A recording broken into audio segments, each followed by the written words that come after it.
Good afternoon to one and all. Symbiosis Law School Pune welcomes you to the virtual book launch and panel discussion on the book The Global Indians and the Law. It's written by Advocate Anil Malhotra and Advocate Ranjit Malhotra.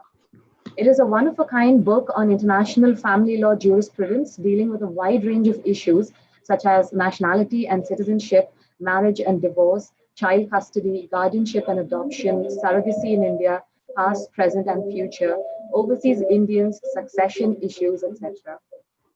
To engage in a panel discussion, we are joined today by an esteemed panel consisting of Honorable Justice Dr. S. Muralidhar, Judge Punjab and Haryana High Court, Advocate Anil Malhotra, author, legal analyst, IAFL Fellow, and alumni of SOAS London. Dr. Shashikala Gurpur, Director, Symbiosis Law School Pune and Dean, Faculty of Law, Symbiosis International Deemed University. Mr. Narinder Singh, Consultant in International Law and former Chairman of the International Law Commission, United Nations. Ms. Reshma Sambare, Attorney and Counsellor at Law, State of Michigan and Illinois, USA. The co-author of the book, Advocate Ranjit Malhotra, was unable to join us today. He is an esteemed member of the Bar Council and was the first Indian lawyer to be awarded the prestigious Felix Scholarship to read for the LLM degree at the School of Oriental and African Studies, University of London. To introduce you all to the panelists today, we have in front of us Honorable Justice Dr. S. Muralidhar, Judge Punjab and Haryana High Court. He's he has secured LLM in Constitutional and Administrative Law from Nagpur and secured the first rank in the Bachelor of Laws course from the University of Madras. He's a PhD holder in the University of Delhi in February 2003 for his doctoral thesis entitled Legal Aid in Criminal Justice System of India. He's a judge to High Court of Delhi. He was pronounced with various landmark judgments dealing with a variety of issues, and it is an honor to have him with us today.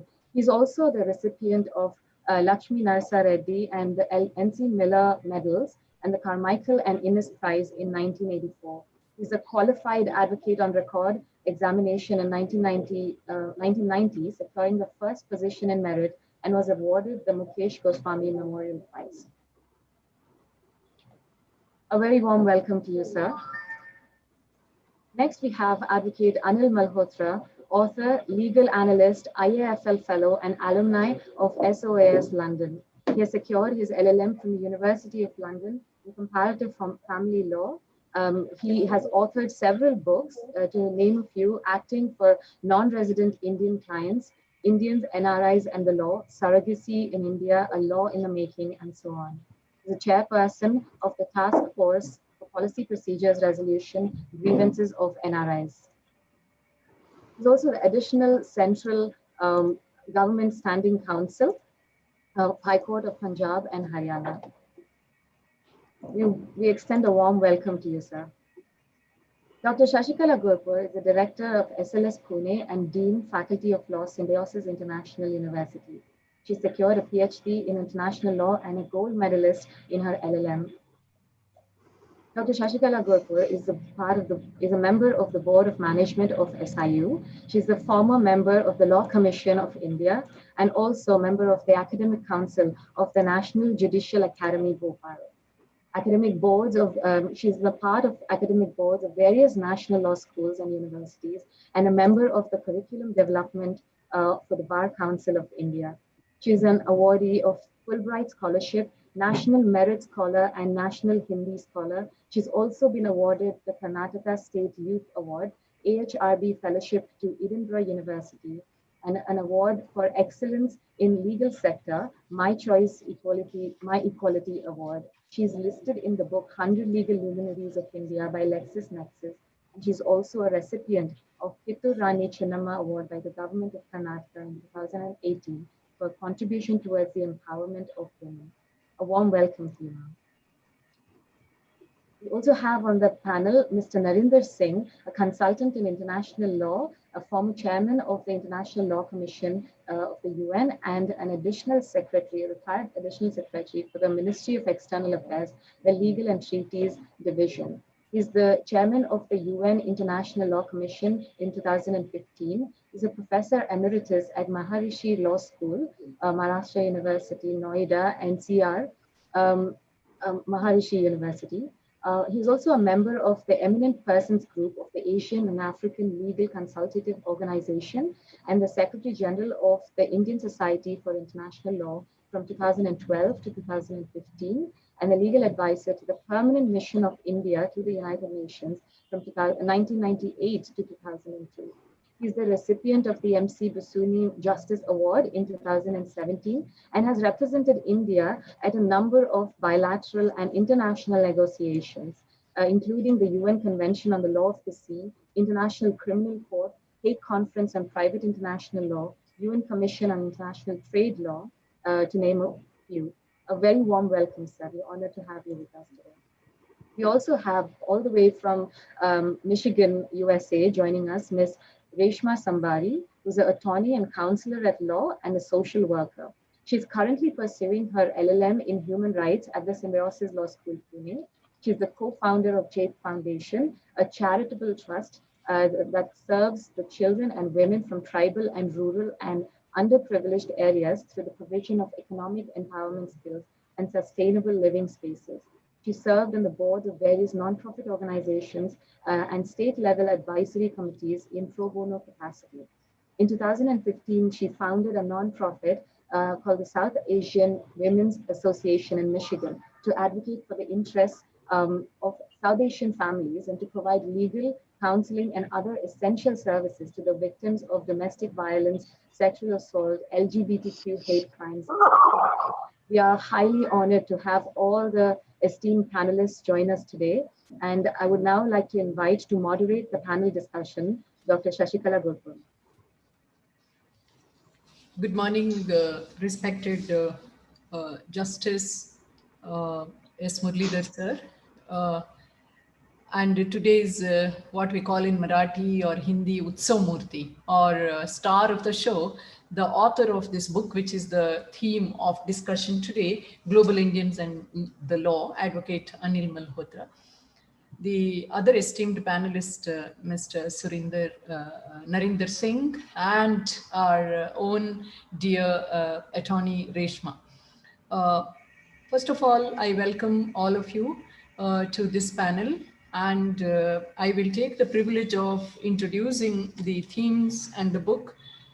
This is not a role which is like any other moderator in a panel discussion. This is more like our territories have a very clear demarcation, and it's a kind of global desi kind of activity, because the theme is Global Indian and the Law, and the venue is desi. One speaker is connecting from another part of the world, from the US. So it's a kind of hybrid kind of situation that we have here. For the benefit of all the panelists who have joined for the first time, who might be knowing about Symbiosis Law School Pune and Symbiosis brand of law schools already, I would like to quickly introduce you to the way in which we use such extension programs as an educational avenue to our students. We call this as extension program in order to enrich students with the experiential learning, which they glean from the experience of eminent panelists that we have today. I don't think I'm anywhere near their experience. Each one of them is very primarily engaged with, is a very strong stakeholder who is primarily engaged with the legal system in a direct kind of confrontation of conflicts. Whether it is our Honorable Justice Dr. S. Muralidhar as a walking campaign on human rights, whose life and work all the time reverberate with genuine engagement with human rights, uncompromising in values. Whether it is Advocate Anil Malhotra and his brother Ranjit Malhotra, who are decorating our own eminent visitor faculty status and their work, standing up for the cause of Indians who are lost in the lurch of various legal complications. or whether it is the work of Mr. Narendra Singh. Could we please request the audience to, I think it is Smriti Abhilasha, to put your mic on the mute, please. Thank you. Mr. Narendra Singh's own profile is about acting as India's voice in major negotiation tables at the international level. And Ms. Reshma, as the profile was read out now, also stands as a person who stands up for women's rights and human rights in a family law context. So we have very carefully chosen this panel. Of course, the major role was accomplished by Advocate Anil Malhotra. He guided us throughout in planning this whole event. And we also welcome the publisher, the Oakwood publishers, Oak Bridge publishers, who are seen on the pamphlet and whose logo is seen in every slide that you're seeing, audiences. Who have helped us in bringing this event together. So I welcome each and every one of you. I put my note of gratitude for accepting our invitation and for being on the panel. I would not like to take too much time here, deviating from our main focus today, the book discussion. Yet I would like to say that in Symbiosis Law School, Pune, which now stands as one of the top 10 law schools in the MHRD's National Institutional Ranking Framework, competing with the top national law schools and well-invested private law schools, still maintaining its lead position as the third best law school in the country, although it's not a university. Also standing up for various accolades earned by its young students, whether it is parliamentary debating, whether it is global debating, whether it is Manfred Lachs, or having honorable mention in Philip Jessup. So we have had such a glorious track record ever since it was founded by our esteemed Chancellor, Dr. S.B. Muzumdar sir, way back in 1977, that by 2010, the demand for our brand of law school went so high, for 300 seats receiving like 10,000 applications, motivated us to start the Symbiosis Law School Noida. And then we went on to replicate it in Hyderabad in 2014. And by 2014, we were very, very strongly into all-round law learning with much focus on research, as lead universities in the world would do. So we developed the one-year LLM program under the aegis of this consolidated Symbiosis Center for Advanced Legal Research. So what we abbreviate as SCALSER. And then by 2019, we went to Nagpur in central India as part of Maharashtra as well. So this has been our journey as a law school. So we don't see any of those law schools as isolated islands of excellence, but as expanded excellence from Pune. Because all the incubation of ideas happens here, and then it is cascaded across all the law schools. So any student in any law school of Symbiosis is there to gain from such programs. So today's program also has got a lot of my faculty and students from other law schools of the Faculty of Law as well. Because we feel that this is a very, very unique theme, and this has got a very close connection with the DNA of Symbiosis, that is internationalization. And we follow 12 indicators of internationalization, ranging from mobility of faculty and students to content development to developing global skills.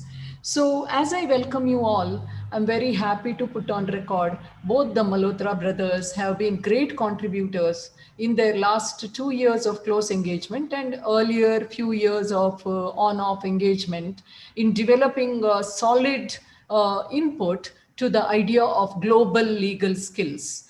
And secondly, Anil's classes are always electrifying kind of experience to students. First of all, his vibrant energy, as you see there. And secondly, his strong communication skills. And thirdly, the themes that they bring to the table, the way in which he brings his experiential nuggets to the class. I mean, it is a kind of delight of any student who is set out to become a litigator or a scholar in law. So as I go forward, let me first of all show you the book, which is there in the background of Anil. Now, why do I show the book? There is a saying that don't judge the book by its cover. I would say judge it by the cover, because the book opens up with these two very important phrases: the global Indians and the law. I've got a little mischief to make here, which I'll make at the end because of the title. But if you look at the spread out map of the globe, you don't see empty globe there. It is filled with people, and Indian people, and with their diversity and their colors, and the way in which they have adapted to what we call as in identity sciences or cultural studies, liminality of identities or hybrid identities. So all that is beautifully reflected in this picture. So we have to judge this book by cover. And then the second important thematic connection that we make is the idea of diaspora. Who will not be looking at this idea of diaspora in a very enthusiastic manner? If you recall Namaste London or Jhumpa Lahiri's path-breaking short stories, one of them made a global hit as well with one of the lead actresses. And then this whole idea of border crossing resulting in a personality transformation, and accompanied by the force or compulsion to adjust to a different legal system, different situation, and laws regulating the life causing new challenges. So just visualize that, all the students. So that's a kind of global Desi experience, global and Desi. And then you come back to India, you don't know whether you are the same person. Do you relate to your same village scenario or cities eating experience in the same way? Or are you finicky about cow dung and cows going around in the street? So this kind of liminality, transgression of identity, and creating one's own hybrid identity are the different possibilities if you look at diaspora studies and the way in which it affects the deeper interior of an individual Indian. However, with the second generation and third generation, the choices become very clear. If they are into the kind of ISKCON and other kinds of cultural communities, they may relate to India by taking a little India there. Anil does reflect that when he discusses law. So I was trying to investigate Anil's mind as an author and Ranjit's mind as co-author. What kind of identity do they transgress or represent when they write this book?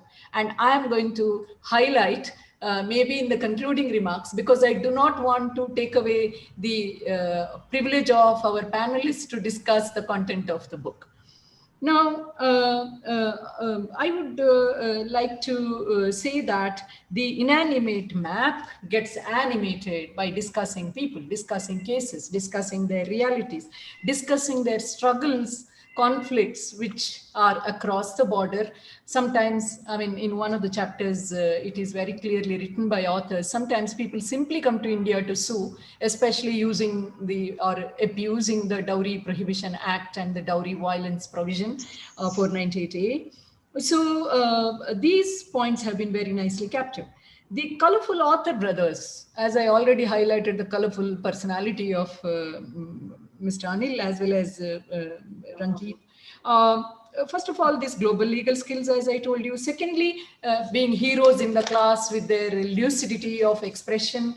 Thirdly, as vibrant teachers and dedicated teachers and very deep scholars. Theoretical as well as black letter law, what we call as black letter law, the legislation and the case law, and the accurate grasp of the issues and words and the way in which it is presented. Now, the book and the concept is very dear to me. It's very dear to my heart because to some extent it mirrors the theme of my own life as a global Desi. But I wouldn't call myself as global, but global Desi, because I would not like to give up my commitment to the millions of years of civilization, the most ancient civilization in the world. And the country which has shaped me as an individual. And then comes the influence of two stalwarts in the field of family law and law in general, or advocacy. One is Verrier Minsky and the other is Soli Sorabji. Who could ever understand the Malhotra writings without the shadows of these two great stalwarts lurking in? It's not only in the way in which the book is organized, the same discipline, the same insight, the same critical stance, and the balance. And on the other hand, the same mischief, the wit. So I will point out at some points it is very glaring. And then the other thing that I thought was a kind of generous way in which they have organized these critical masses in India. What kind of critical mass? Both Malhotra brothers have been instrumental with their public relation and access, and they have spent their personal time and energy in bringing lot many reforms to law. Students, this is a kind of model for you. I always say one's career graph is a model for you on how to lead life. Our panelists themselves hold this by example. So we have had, I have been privileged to be in some of the forums which the Malhotra brothers had organized with various embassies getting engaged there, whether it is the issue of surrogacy bill or the issue of cross-border removal of child, or if it is the issue of NRI phenomenon, especially NRI marriages. So my question is, Anil, tell me why this is global. Because your earlier work was international Indians and the law. I don't understand if international Indian promotes himself or herself to be global, or is it just a convenient use of the term, or is it because your son is studying in a global university that you have taken it as a fashionable term? More and more of banking on that. So maybe when your turn comes, you could tell me why. So that's one. Second is, if I mean, as a moderator, I am doing the role more of a facilitator to understand this book. So if you open the blurb of the book, we have a very interesting laying down of the introduction to the theme, the significance of the theme. Now, what is the significance of the theme? The significance of the theme is that there are 3.4 millions of global Indians cluttering 200 countries of the world. And this figure may be unofficially 30 millions because only those who go in and out of India have been documented. And then they encounter so many issues. And these issues may range from domestic violence to intercountry adoption, to cross-border child removal, to surrogacy, to individual solutions being sought after in the Indian courts or through the intervention of embassies. Some of them come and go as illegal migrants, or they may be seeking citizenship. Some of them may be stateless because of the larger political impact, like the Tibetans. So all these have been beautifully captured and structured in a very disciplined way, weaving a kind of a very comprehensive work around these key themes, which are closely bound up. I would differ with the moderator who said that it's a family law study, closely bound up, combining public law, family law, private international law, and the concerns of constitutional law. And as our favorite scholar and judge, Justice Raghuraman, beautifully put it, very useful to all stakeholders. So this book is very useful, and it meets, as he said, let me quote, meets the critical need for a comprehensive book. And in his classic style, Justice Raghuraman is a wizard with words and literary flair. So he says, iridescent beacon of comprehensive, wholesome justice. I mean, he uses all other words like in the wilderness of lack of such work. And then we have another eminent jurist, who Justice Balram Gupta, Professor Balram Gupta. He talks about how this book is addictive, how this book is digestive. And personally, I feel that the personal comparative family training that both Malhotra brothers received in SOAS and London School of Economics, and their 4 decades of practice, and their application of public law and private law concern, and weaving it around some of the crucial human rights issues that confronts non-resident Indians and global Indians on day-to-day basis, is the classic achievement that is made through this book. And this is as another person who has written the foreword said, that this is a reader-friendly book, very well researched, this is divided into 7 parts, as you would see the thick size of the book, but it's very easy to see the scheme of the authors, including issues of citizenship, nationality, surrogacy, matrimonial law, succession, conflict of suit or anti-suit order, conflict of suits, anti-suit order, maintenance, family, marriage, divorce, and the important FAQs and legal dimensions on OCI, NRI, and PIO. We all use these terms interchangeably, but it is very precisely laid out with the relevant legal provisions. And also the most controversial recent development in the fag end of 2019, the CAA issue, Citizenship Amendment Act. The other classic contribution of the book is the statelessness being discussed with the help of case laws of this Tenzin case of the Tibetan refugee, among others. And the most important pressing issue in the modern days, where some of our Pune lawyers also have raised an issue on execution of foreign judgment or recognition of foreign law and foreign judgment. Of course, the authors have nicely weaved it around the Narasimha Rao case and Section 13 of CPC, and have brought in many judgments, including the unpublished case laws, and they have also dealt with the issue of wills. So I bring my little presentation in the beginning as a moderator just to open up these issues. I'm sure that each of the panelists will take up each of the areas, and they will do their reflection as the important stakeholders in India and abroad, and representing the Indian stakeholders abroad as well. And some of our students would raise the question. And before opening it for the students for discussion and the audience in general for discussion, I would make my closing remarks, where I will have a few more difficult questions for Anil, asking him, tell me why.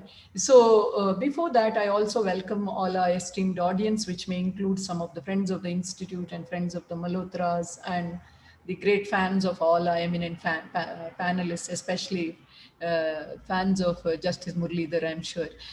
So over to the moderator to invite the panelists for their presentation. Thank you one and all, and welcome once again.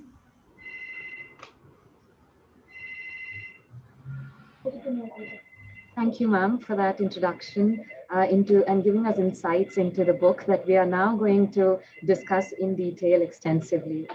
So I would first invite Honorable Justice Dr. S. Muralidhar, Judge of Punjab and Haryana High Court, to deliver his comments.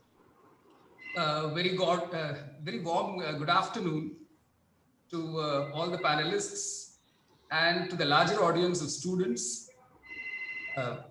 And I'm particularly thankful to Dr. Shashikala Gurpur and Mr. Anil Malhotra for asking me to be part of this panel discussing this remarkable book, Global Indians in the Law. I'm presuming that I have 15 minutes to make my comments, and we are beginning now. I think it's 12:30, so I believe I can go on till 12:45. I can give you 10 minutes of mine, don't worry, sir. No. They will be well listened to. Yeah, so in the time allotted to me, I wish to highlight 2 or 3 issues affecting global Indians. And I'd like to add at this stage a question that I think was touched upon by Dr. Gurpur herself. This expression global Indians, I find, has not been actually defined by the authors in the book. And this book, again, would like to add to what Dr. Gurpur says. This book, in the words of Justice Raghuram, has been a beacon of light for those groping in the dark wilderness of intersecting legal regimes and jurisdictions in the area of personal relationship conflicts. Indeed, the heart of this book, and which speaks for the vast experience of the authors as practitioners in this particular area, is in chapters 13, 14, and 15, concerning enforcement in India of foreign decrees in family and matrimonial matters, and the laws in relation to child custody, guardianship, and child removal in India. I thought that was the core of this book, as I could see it. The authors make a forceful plea for carrying forward the suggestion made by the Supreme Court of India 16 years ago in the Nirja Saraf case, that a law should be enacted to prohibit annulment by a foreign court of a marriage between a non-resident Indian, NRI, and an Indian woman, and make executable abroad the decrees of Indian courts for maintenance and alimony by entering into reciprocal arrangements under Section 44 capital A of the CPC. And that suggestion still remains to be implemented. It's more than 16 years now. The authors also take a definite position on India requiring to sign on the Hague Convention on the issue of child custody and child removal, which came into force nearly 3 decades ago on 1st December 1983. The Hague Convention, they point out, has 100 contracting nations. And the authors forcefully argue that under the present dispensation, in the absence of principles enshrined in the Hague Convention, Indian courts determine the child's best interest, whereby any child removal is dealt with like a child custody dispute. To quote their comment, in this process, the litigation is a fight of superior rights of parties. And the real issue of the welfare of the child becomes subservient. And they go on to comment, the overpowering parent aims to establish his and I suppose her rights, and the resultant determination of the best interest of the child is a misnomer and a misconception. Such a settlement is not in the best interest of the removed child. A close quote. The authors argue that it is the court of the country where the child had his or her home before the wrongful removal or retention that took place, which will have to decide this question. But as the book itself reveals, this is a highly contested issue, and we've had several moves, including at least 2 reports of the Law Commission of India, and very recently a multi-member committee which submitted a 2-volume report in April 2018. And if I'm not mistaken, Mr. Anil Malhotra was part of it. And they proposed a draft bill titled The Protection of Children, Inter-Country Removal and Retention Bill 2018. Among the various proposals that this bill puts forth is that abduction of the child by a parent should not be termed as kidnapping and should not be made the subject matter of penal law. We are bound to have more debates on this issue when and even after the bill becomes law. I turn to a specific issue raised in the book at pages 11.28 and 11.29 in the context of entitlement of a wife to public funding in India in pursuing her litigation. The authors are skeptical that the Legal Services Authorities Act 1987 may not be able to provide an Indian wife in distress abroad the full range of legal services, and that the only benefit that the wife in a given case might probably get is the access to a lawyer who can file and fight the case for her, the divorce case for her in India, without any fee for his services or without court fee. They also comment, and perhaps with some justification, that, and I quote here, the quality, speed, and efficiency of such service, professional service, cannot be guaranteed at all. That then brings me to an important issue, which I think requires to be addressed urgently. And this is not an issue that is touched upon in the book at all.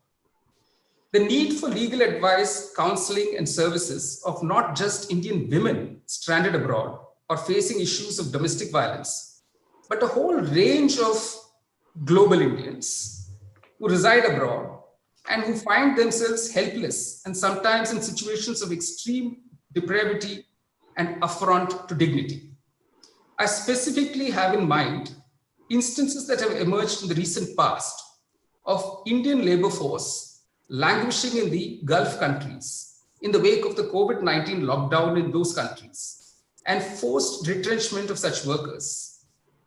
Such workers have not been paid their salaries for months on end and with no means of recovering those dues or even returning to the country.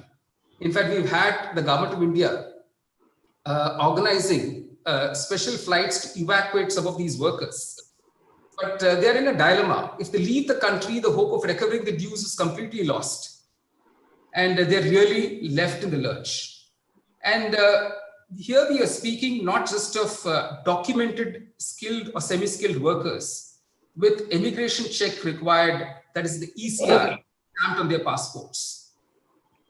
In a 2018 report prepared by the International Labour Organization, ILO, on Indian labor migration, it is noted that there are over 30 million, and we're talking of 3 crores, over 3 crores of Indians overseas, and nearly 9 million, which is 90 lakh of the Indian diaspora, concentrated in the Gulf Cooperation Council states, the Middle East states. It notes that over 90% of Indian migrant workers, most of whom are low or semi-skilled workers, work in the Gulf and Southeast Asia. Data, unfortunately, is available only for those workers migrating on an ECR passport and to only one of those 8 countries which the government of India permits for such ECR stamping. However, several studies have pointed out to the presence of larger outflows of undocumented migrants on non-ECR passports and to all non-ECR countries. And there's no data available on this. There has been a study done, I think, by the same ILO, International Labour Organization, which reveals that since 2015, there has been a steady drop in the number of such documented migrant workers leaving India to those 18 ECR countries. And there's a proportional increase of migration from other countries, and particularly they refer to Pakistan and Bangladesh, into the GCC countries. Now this decline in the official migration of labor from India is attributed to the drop in the crude oil prices and to the overall economic slowdown in the GCC countries. But what it also means is that those non-documented workers that are in large numbers there have a very uncertain future. They don't know where they stand. Many of them have to give up as security for their own employment their passports and very valuable documents to the employer. He almost retains it as a bargaining power. And many of the heartbreaking stories that have appeared in the national and international media show the plight of these workers, packed like sardines into small living quarters. And many of them are construction labor, and the quarters are, like shanties with no facilities. And they also face physical abuse. And about 1/4 of our migrant workforce are women. And we've had stories of women being abused, physically abused by many of these workers. So a serious question arises: what kind of legal services can be provided to this large body of Indian migrant labor, not just in the GCC countries or Southeast Asian countries, but world over? In fact, when I started looking into this issue, I found a 2009 report prepared by the United Nations Organization Office on Drugs and Crime, the UNODC. They'd done a joint study with the Indian Social Institute way back in 2009. And that is titled Smuggling of Migrants from India to Europe and particularly to the United Kingdom. And this was done specifically in the context of Punjab and Haryana. They were able to find out that there are 4 districts in Punjab, which is Kapurthala, Jalandhar, Nawashahar, and Hoshiarpur, from which you have a clear trend of increased illegal migration. Earlier, it used to be from the families of Jat Sikhs and Lubana Sikhs, but they find that now there are other communities also in these 4 districts who are migrating in large numbers. This is a 2009 report. It talks of more than 20,000 youths from these districts every year attempting illegal migration. And they say the trend has now spread to Haryana, to Himachal, to Jammu and Kashmir, to UP. And when they went to those villages and talked to the persons there, they did not consider it to be a stigma that the migration was illegal and that you may go in undocumented fashion. And you could actually be on the wrong side of the law in those countries. This is a very telling comment in that report. It says the social structure, which was traditionally based on caste, landholding, family background, and educational achievements, has now changed. And it distinguishes between families that have persons who live abroad and those that don't. So this has become the new kind of a status symbol. And therefore, there's an unrelenting push of illegal migration from India abroad. And if you want to probe deeper into this issue, it is very telling that nearly 90% of the labor workforce in India is in the unorganized sector. And with no certainty of employment and with increasing rates of unemployment and with no guarantee of even minimum wages, people are willing to undertake great risks and sell off whatever land they have, the properties they have. And the going rate, and this is a 2009 study again, the going rate for paying agents, and these agents are again a very young group of between the ages of 25 and 35. Families are having to pay as much as 20 lakh to 30 lakh rupees if you want to migrate to US and Canada. Somewhere between 9 and 12 lakh rupees to migrate to the United Kingdom. Anywhere between 6 and 12 lakhs to migrate to any of the European countries, which are in great demand.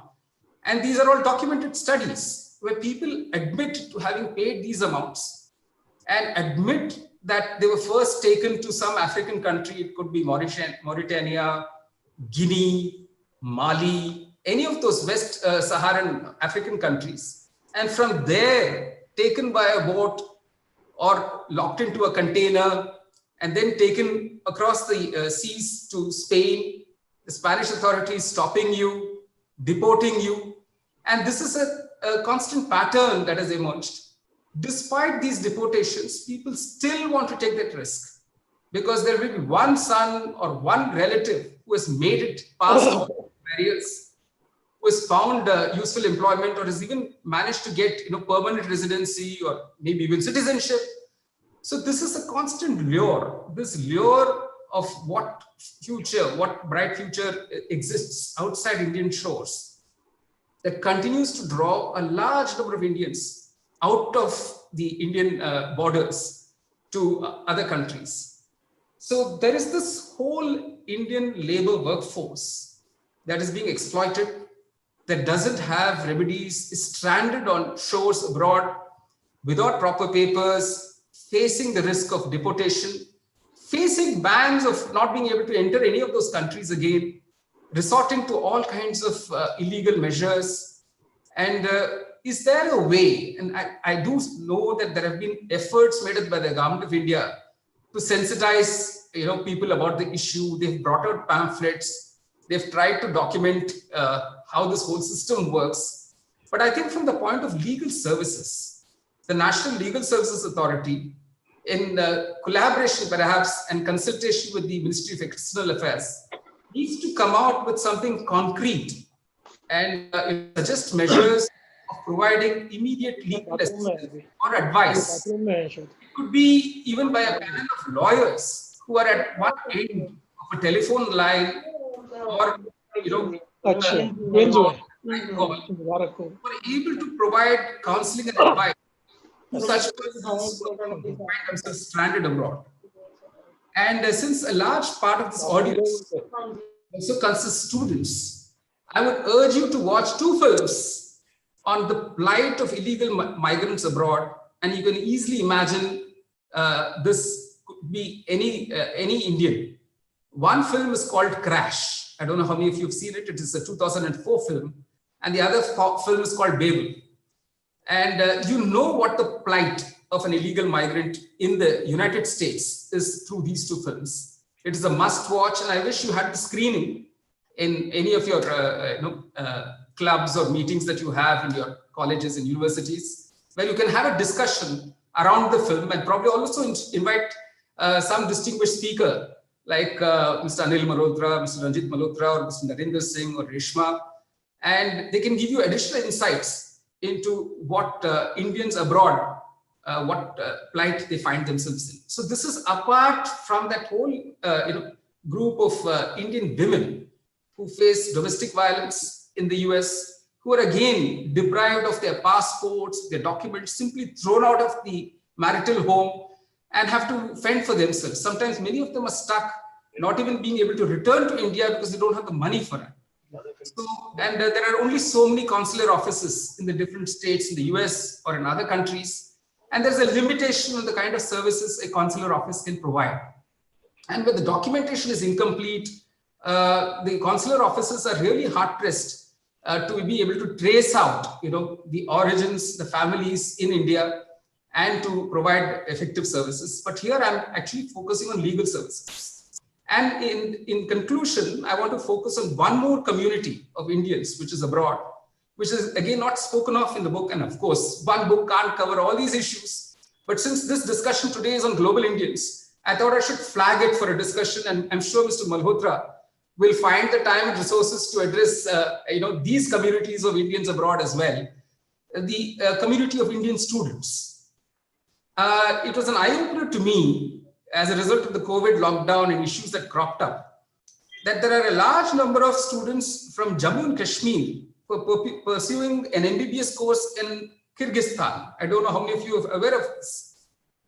They have been stuck in Kyrgyzstan. They've been thrown out of their hostels in Kyrgyzstan because those have become the COVID recovery centers. And they're again left in the lurch. So they've been trying to reach out to the embassy and to the authorities here, and many of them are unable to fly back to India because they want to complete their course. So I'm just taking this as an example. Apparently, the Central Asian republics, and we are talking of Turkmenistan, Kyrgyzstan, Uzbekistan, that the whole of the Central Asian republics, there are a large number of Indian students there. There are Indian students in China. So students who've gone abroad to pursue higher education, first of all, they don't know if this is a sensible thing to do, but they're taking their chance. Their parents are obviously prepared to part with large amounts of money for this bright future that they see for the child who's able to pursue a degree abroad. And many of you must have known that the Homeland Security Department in the US actually, as a decoy operation, in 2015 and again in 2019, set up a fake university. It's called the Farmington University Farmington University in Detroit. And persons who overstayed their visa enrolled the students here in the hope that this might somehow permit them or legitimize their overstay in the US. And as many as 200 Indian students were arrested by the Homeland Security Department. And there have been, heart-rending situations. And I've seen pictures which are available on the net of students wearing, anklet monitors and having to pay large sums of money just to be able to return to India. So there's also an exploitation of students. And this has been commented upon adversely by some leading personalities in the US. But I would again like to, flag this as an issue where students also need legal advice. They need legal assistance, and it's at a very early stage in their careers. They should not have to face exploitation of this nature. So the two large communities that I spoke of, the Indian migrant labor force, the Indian students, I think that requires a whole set of discussions. But I'm essentially responding to the comment that is made in the book on the quality of legal services that can be provided. I think it's a justified comment that we don't know about the quality, but I think there is much work to be done in that area. I think the area should be legal advice, counseling, and of course, litigating in Indian courts. And this can't be confined to any one section of this large population of global Indians abroad. So with that, I'm sure I've exceeded my time limit. I commend the authors for bringing out this book and for generating all this discussion. And I would urge the student community to think over some of the issues that I've flagged. And these could be points for research and further development of the law, because much needs to be done in the law for these undocumented global Indians. Thank you. Thank you, Honorable Justice Dr. Muralidhar, for your expert comments and insights. You've highlighted the plight of Indian diaspora across the world, especially the exploitation of migrant workers, illegal migrants, and now we are newly discussing the plight of Indian students and the impact of this on the country's economy and international response or lack thereof. Thank you. Thank you for that discussion. Sorry, can I just add one factor, which again the ILO report brings out? The remittances made by Indian migrants into India. Those remittances are far higher than even the FDI inflows. So there is a contribution made by these illegal migrants abroad to the economy of India. So this is not an issue we can afford to ignore at all, even from an economic standpoint, not just a pure humanitarian standpoint, because they do contribute very directly to the economy of India. So this is an issue that does require very urgent attention. That's right. Thank you, sir. Thank you so much for your comments and insights into this topic. I would now like to invite our next panelist, Advocate Anil Malhotra, to express his valuable opinions on the discussion at hand today. Welcome, sir. Thank you. At the outset, I wish to thank Dr. Gurpur and Justice Muralidhar for their sharp, provoking insights and very meaningful and very purposeful comments on what is these issues which need to be deliberated upon and which maybe don't find a part of the book. Now, my first address to the common issue is, why global Indian? Why is this phrase not defined? What is the issue at stake? Now, I academically and professionally see that our population of non-resident Indians has grown phenomenally, and they have proliferated and migrated to so many countries. But our laws have failed to catch up with their identity as also with their problems. You will be very surprised that the definition of the non-resident Indian is actually in the Income Tax Act. If he spends 182 days outside India, he's a non-resident Indian. If he doesn't, he's an Indian. So this is the kind of classification we have given. We have gone into a dual citizenship phenomenon by recognizing an overseas citizen of India. But have we tried to define who is a person residing abroad? Have we ever gone into the concept of a global Indian? Now, I have, in a very exponential way or in a very analytical way, expressed him to be a global Indian, because even they say when Neil Armstrong went on the moon, the first thing he saw was an Indian who came and shook hands with him. So where is the Indian? The Indian is everywhere. So therefore the Indian is a global Indian, and therefore the Indian is a non-resident Indian, an overseas citizen of India, or a person of Indian origin. We keep using these terms, though interchangeably, without any meaning. The second issue which we need to flag is, we made laws in the 50s and the 60s. People have brought in new concepts of marriage, divorce, surrogacy, adoption, abduction, maintenance, succession, inheritance. But sadly, our statutes have remained where they are. So it is left to the wisdom of honorable judges like Justice Muralidhar to cull out on a case-to-case basis whether it is a man from South Africa or a man's German national sitting in Dubai, whose cases I have dealt with and I have argued before him, to find out a solution on what to do. Because statutory law is grey. So our judiciary, be it mirror orders in child abduction, be it sending children out born through surrogacy by giving them exit permits, or be it in inter-country adoptions by giving them NOC through Kara, in Hindu adoptions, again a grey area. So what is happening? It's a confused jurisprudence. Now, we have talked about all this in the book. I come to focus exclusively on the area which Justice Muralidhar focused.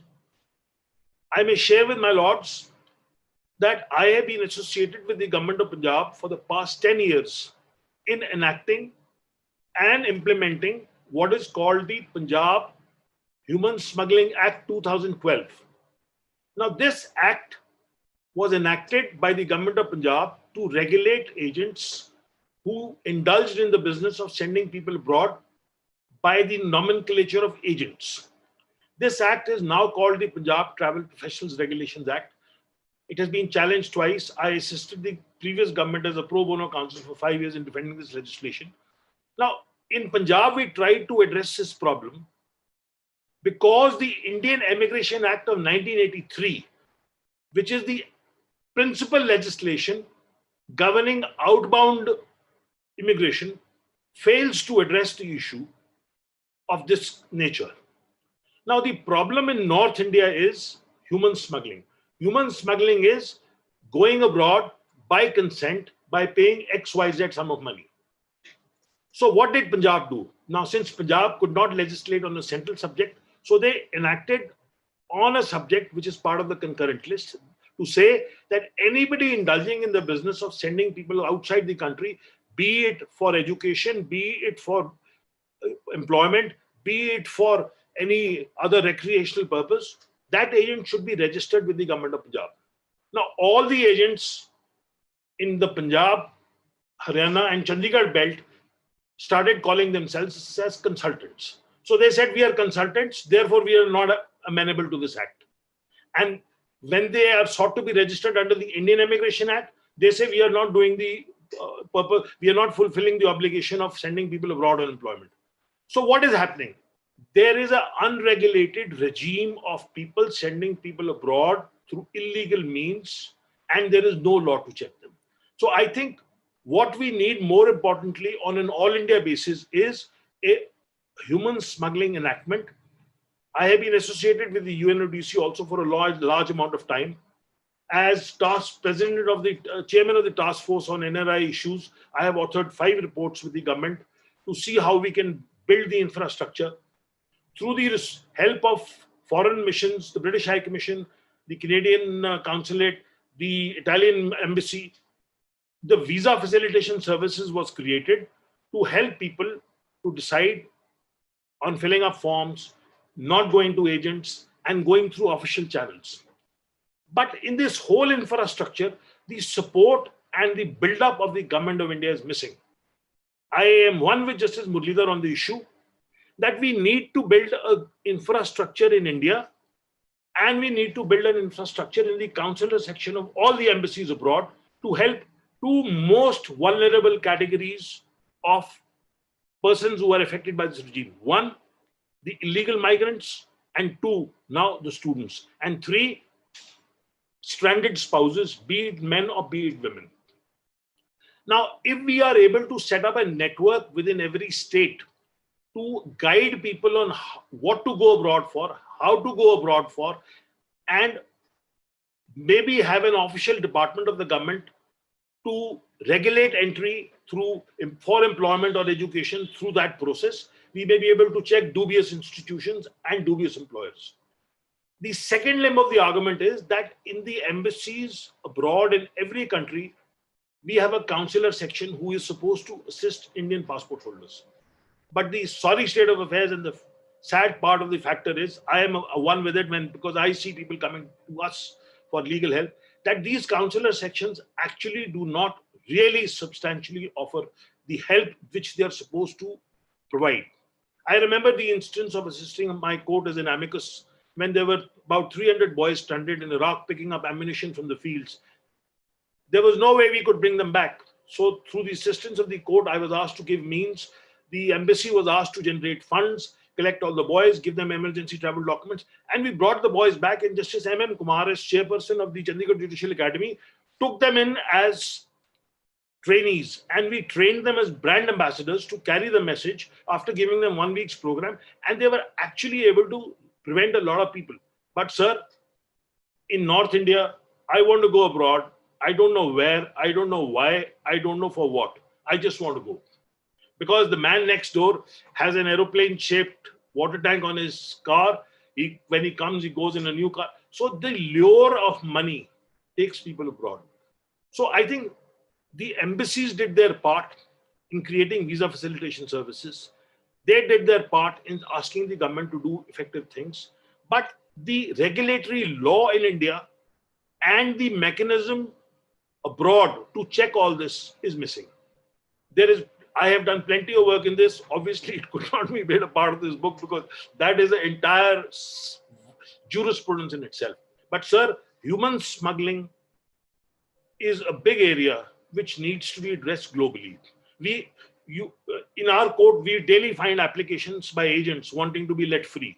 But then the judges say, what are you doing? Why should we let you go? You are the ones who took the people the wrong way. You are responsible. But they wash their hands off. Why? Because there is no regulatory law. What do you punish a man for?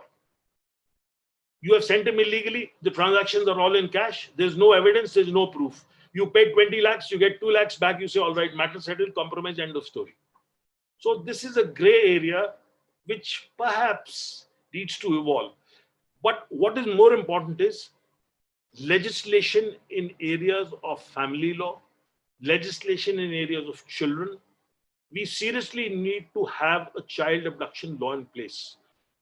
As back as 1 week ago, a bench of the Supreme Court has given a judgment asking for the return of children to the US, affirming Justice Satyanarayana's judgment with some modifications. How long can we go on with piecemeal patchwork? I argued a matter for 3 years with 6 litigations, and I argued before the court, let us have a mirror order jurisprudence. The Delhi High Court order was mirrored by a court in Connecticut. And the reassurances put in place by the Delhi High Court were made a part of the US court. It was affirmed by the Supreme Court. So till we have a law in place, maybe this works. My issue is, if we can have a regime of inter-country adoptions, the JJ Act, the adoption regulations, CARA in place, why cannot we have it for child abduction? And more important, why cannot we have it for surrogacy? We have brought in a surrogacy bill of 2020. We are allowing surrogacy to infertile Indian couples with 5 years of marriage. We are allowing widows, we are allowing divorcees, but we have taken out all foreigners, we have taken out all OCIs, all PIOs. Now, if you are allowing adoptions to single persons, irrespective of marital status, why cannot you allow surrogacy to people of foreign nationality? Why not people of same-sex relationships? Now, these are issues which our laws don't answer. And they ultimately come to courts and create what is known as crisis situations. Now, similar issues come up when we talk of domestic violence, when we talk of marriages. Our law of maintenance is as gray as it is, 1/3, half. Should we pay by the foreign country's source of income? What parameters should we lay down? How will we execute a foreign court judgment on matrimonial issues? Now, the problem is 30 million people have gone. Some are OCI, some are not. They're in 200 countries. You marry in India, but you divorce abroad because it is very quick to get a divorce. But then what happens to your divorce on irretrievable breakdown? It's no good. Rupak Rathi versus Anicha Chaudhary, a brilliant judgment in which I assisted Justice Ryan as an amicus. We studied Narasimha Rao and Nirja Saraf, and we said this is it. But then, where is the statute? Should courts decide to fill in the lacunas over and over and over again? I would most humbly say no. The Indian Society of International Law, I remember being associated with late Ram Nivas Mirdaji, who was a pioneer in the private international law regime. Studies were generated. A lot of work was done. Law commission's reports evolved issues. But the answer in the statutes, sadly, is missing. And I am, for the benefit of Justice Muralidhar and all others, circulating 2 videos on illegal immigration. There is one PowerPoint which I made, and there is another video which a Kerala-based group made, which looks at the problems very analytically, and it goes countrywide in looking at the issues and saying what should be done. With these words, I don't want to speak more. I leave it for the other panelists to delve upon. Thank you. Thank you, Advocate Anil Malhotra, for your insights as an author of this book, a legal scholar, and a practicing advocate. Your extensive research and expertise on the topic is evident. You've discussed the issue of human smuggling and the legislative lacuna that exists, and the practical problems of immigrants and the need for regulating foreign entry and protecting Indians. Thank you very much for your views, sir. I would now like to call upon Mr. Narinder Singh to express your opinions based on your rich experience and expertise on the topic under discussion today. Welcome, sir. Thank you for giving me the floor. Firstly, I would like to thank Professor Gurpur and Mr. Malhotra for inviting me to be a part of this very important program on release of the book of Global Indians and the Law. I also had the pleasure of listening to Justice Muralidhar and the issues which he highlighted. Now, the issues of private international law, especially where they concern NRIs, is a very important one. The number of Indians who have migrated and are living abroad for work, for those who go abroad to study and for other purposes, is increasing year by year. Various figures have been mentioned, but the important point is that the increase is quite large. And with the increased numbers of people who are living abroad, there are also a number of legal issues which arise. Firstly, when people move from one country to another, they are moving into a different legal system. They have rules which are different from those they have been accustomed to from childhood, and they have grown up knowing those rules, understanding those rules, and suddenly now they are in a different system. And sometimes the rules of these two countries, that is the country of their origin and the country where they have now chosen to live, to work or study, those rules themselves may not be aligned with each other. And that is where this whole issue of conflict of laws comes up. Sometimes the differences may be only on procedure, but very often you can also have substantive differences. Justice Muralidhar highlighted this issue of illegal immigration from India. People wanting to travel at any cost to leave their country and to go and settle abroad, thinking that this would give them a much better life, and in the belief that the streets there are going to be paved with gold and it is just there for their picking. That, unfortunately, once they land there, they find this is not the case. And then you find them doing all kinds of menial jobs just to keep body and soul together. Sometimes these persons, they approach our embassies abroad for help, and the embassies repatriate them at government cost to India. In fact, for many years, we have had serious audit objections, because when a person is repatriated, he signs a bond that he will refund the money to Government of India. But we are aware that in most of these cases, before going, he has sold off all his property, just handed all this money to an agent to somehow take him to the land of opportunity where he hopes to make a fortune. So we are aware that there's no possibility of recovering this money, but it has to be done. We have to help our people who are in distress. And regarding people in the Gulf, all our embassies have special staff there who are trained to work with the local Indian workers who are there. We are aware of this problem, which is why the process of the protector of immigrants was evolved, to try to reach out to these persons and to tell them that they should know where they are going, what they are doing, what is the job they are going to have, and all those kinds of basic information. Now, another category of persons which was mentioned is like the abandoned spouses, or spouses whose marriages have broken, if they have not worked. Here again, the government is making efforts. We have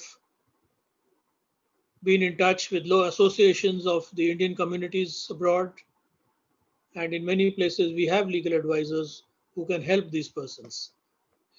But as you could understand, the The extent to which government can help them is limited because we have limited number of missions, limited number of consulates. We cannot cover the entire territory of a large state. Say in a large country like the USA, we have 5 consulates.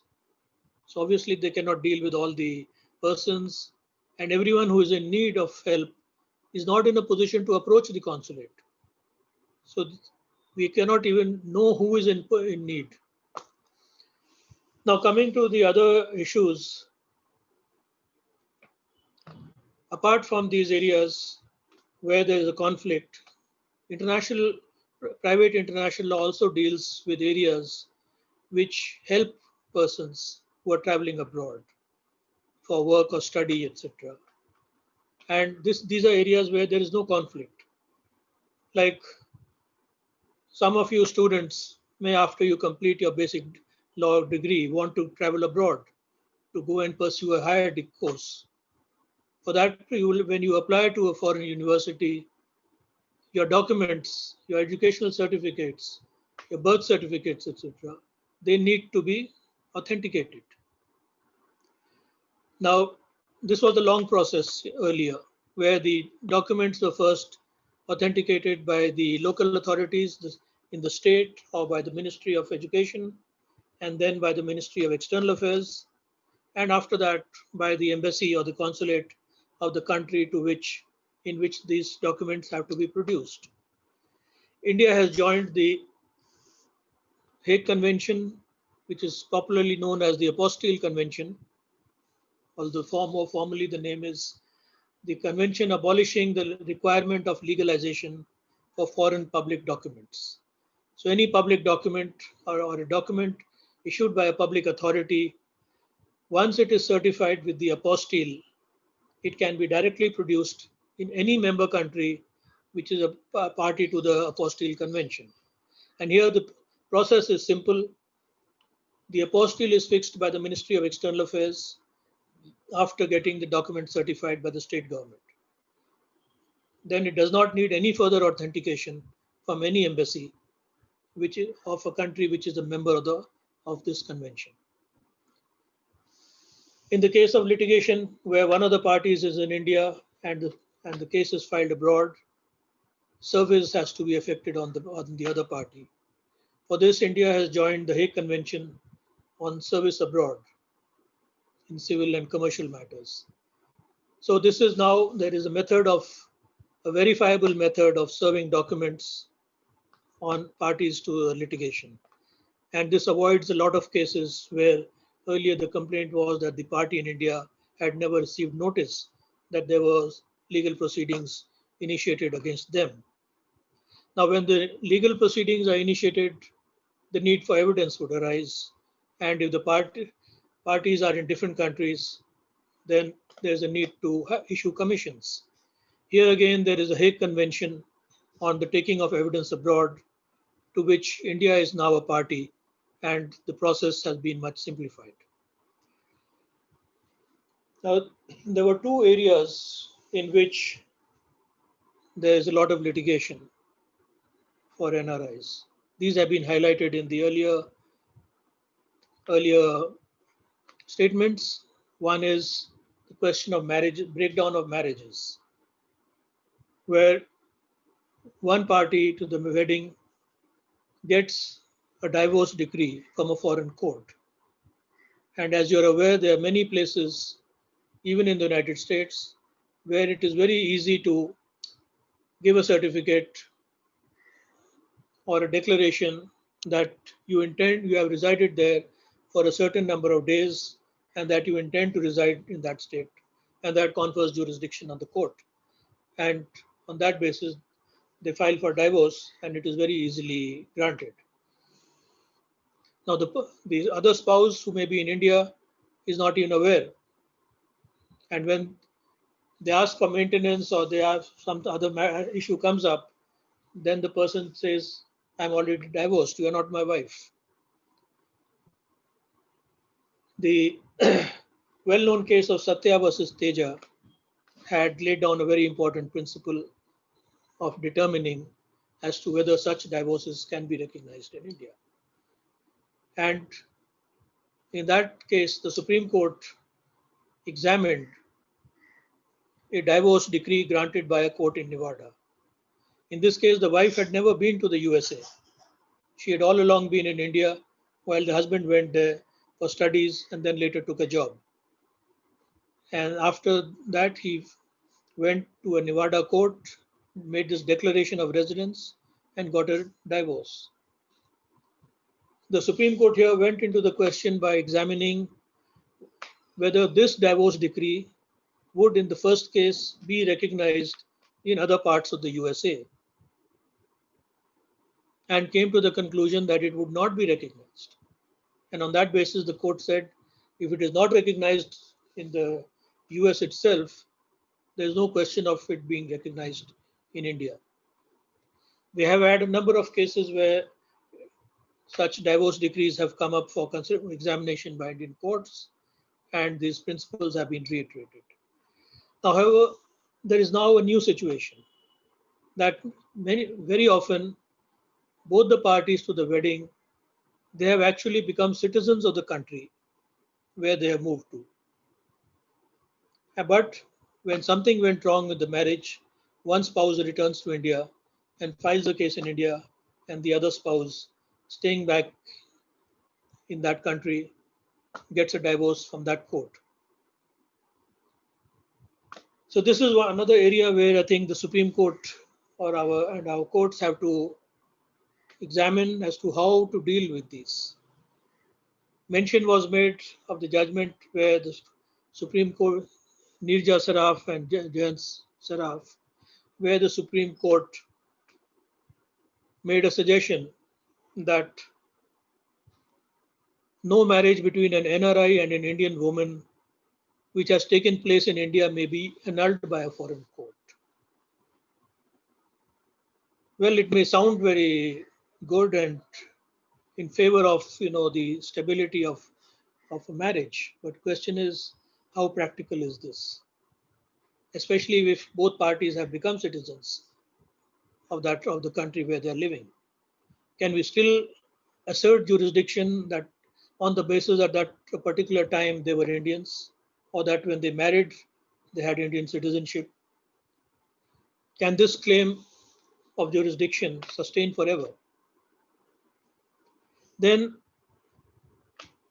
there was also the suggestion made that the decrees of Indian courts should be made executable under Section 4 by reciprocal arrangements under Section 44A of the CPC. Now, this reference to Section 44A, how relevant is that? Because when Section 44A speaks of the execution of decrees, the decree here is essentially a money decree, where a certain specified amount of money is to be paid by one party to another party. And marriages certainly cannot be covered under that. So I think the courts have to examine this issue. For how long can you hold on to the fact that the persons are Hindus or that they were married here under the Hindu Marriage Act? Now, this also breakdown of marriages also leads to the other very important issue, which comes up regularly and which Mr. Malhotra has highlighted, that is the parental child abductions. We have a number of cases where on breakdown of a marriage or when something is not going well, one of the parents will take the children and bring them to India, and you have then litigation in both countries where there may be custody orders given in abroad, and then the other parties are asking the Indian courts to give them custody. Here again, while the courts have been emphasizing that they will take their decisions on the basis of the best interests of the child, there is no uniformity of thinking in the court as to how to deal with these issues. Every time the matter comes before the court, you'll have in one case, primacy is being given to the convention to the need to abide by a rule which is now being followed by more than 100 countries. On the other hand, you have then the next judgment comes along. The court wants to chart its own path, forget the international practice, and then say only we can decide the best interests of the child. So I think this is a position which needs to be more carefully considered.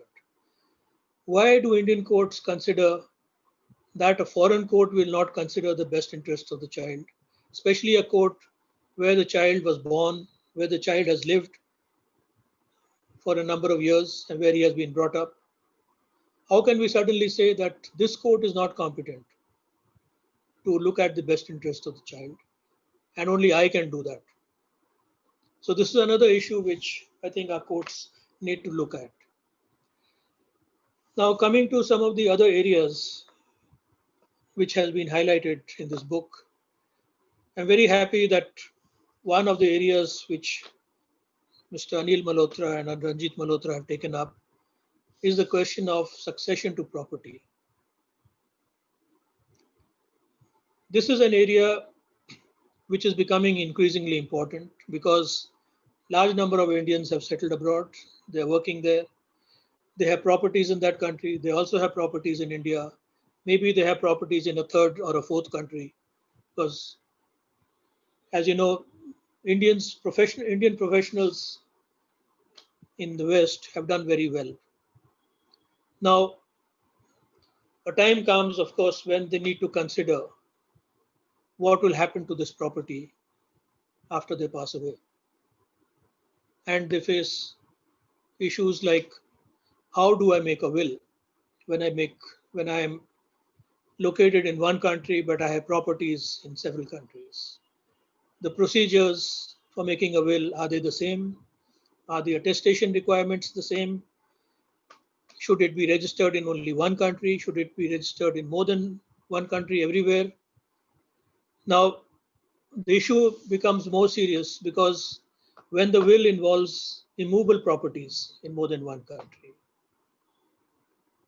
in general, the courts of one country will not recognize a judgment from another country when it deals with immovable property. For example, in the case of immovable property located in India, Indian courts will not recognize the jurisdiction of any foreign court to deal with that property or in respect of that property. And similarly, other countries also. So these are problems, and I'm very happy to note that in this particular volume, a lot of space has been devoted to issues of succession, which earlier was just sort of glossed over. So, and I thank Mr. Malhotra, both the Malhotra brothers, for that issue. Now, where does India stand on these conventions? Now, when marriages break down, of course, we find that this is an increasing occurrence even in India. But after the marriage has broken down, there is the need for then providing for maintenance for the spouse and the children. And this is an area where there's a Hague Convention on maintenance abroad, recovery of maintenance. There's also a UN Convention. And I have recommended to the government that India should consider joining these two conventions. Because India does have a law on recovery of maintenance abroad, but there are very few countries with whom we have this reciprocal arrangements. And we have not seen any data at any time as to how this law is functioning, how many requests are being made for recovery of maintenance from those countries, or those countries are making to India. And it would be advisable for India to join these new conventions. Now, even on the Child Abduction Convention, as legal advisor to the Ministry of External Affairs, I had recommended that India should join this convention. And this was in the year 2006. I was very happy when initially there was a very positive feedback. All the concerned ministries and departments, they readily agreed, yes, that it would be beneficial for India to join this convention. But then the question came up of drafting the legislation. And that legislation is still not complete. In 2016, a draft legislation was placed on the net for comments. I had also given some comments on that. And after that, we see that there has been no movement at all on this matter. So with this, I've already taken up more than my allotted time, and I would like to conclude here. And once again to thank Professor Gurpur and Symbiosis Law School and Mr. Anil Malhotra for including me in this important program. Thank you. Thank you, Mr. Narinder Singh, for expressing your views on communities that have been in legal and humanitarian distress through the immigration laws and policies. You also touched upon the legal issues surrounding family law matters, especially with respect to immigrants. Thank you for bringing your expertise to the discussion today. Thank you. I would now like to call upon Ms. Reshma Sambare to deliver her comments on the topic from her unique lens as an attorney and a social worker. Welcome, ma'am. Thank you. Well, thank you all. I'm honored to join this panel of esteemed leaders and practitioners in the legal field in India. Honorable Justice Muralidhar, Advocate Malhotra, Mr. Narinder Singh, and of course, Dr. Gurpur ma'am. It's my honor to be part of this panel. First of all, as I mentioned earlier before our panel discussion started, that Mr. Malhotra has gotten at least one true global Indian here on the panel. I'm joining you from Michigan, and it's 4 a.m. right now. So it's my pleasure to be here on the panel, of course, and contribute my views as a practicing lawyer and a global Indian for the past 20 years. I had prepared a lot of notes, of course, to share with you based on my experiences on commercial side and the private law side that I have been personally involved in almost 2 decades. But I'm pretty sure being the last speaker on the panel, I'm probably crunched for time. So I will make it very short. First of all, as mentioned by Mr. Malhotra and his brother in the book, that I've been an NRI, a PIO, and an OCI, right? So it's a journey that every global Indian goes through, and how our legal rights change in India and abroad, depending upon your country of residence based on your status, right? So when I'm an Indian citizen, how am I treated versus when I become a PIO or an OCI? What do I lose on the India side? What do I gain on the country of residence? And it's very nicely handled by and addressed by Advocate Malhotra.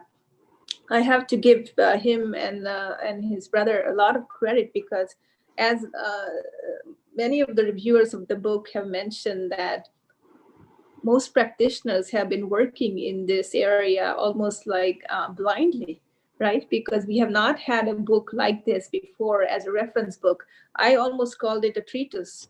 I think it deserves the status of the treatise, because the amount of detailed work that has been put into this book, not only from case laws and statutes, but also the real very timely issues that have come up among global Indians from various countries. As we have mentioned, that there are over almost 30 million NRIs in more than 200 countries.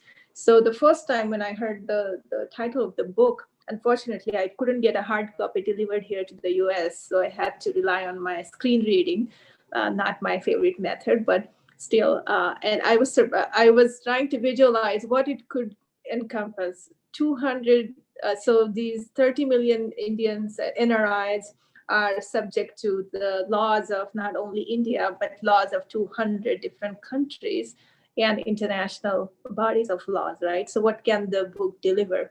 Then I thought, okay, I think the title for the book should probably be Indian Laws for Global Indians, right? So it's just talking about the Indian laws for global Indians, and that may be more apt, I would think, for a layman who's not in the legal practice.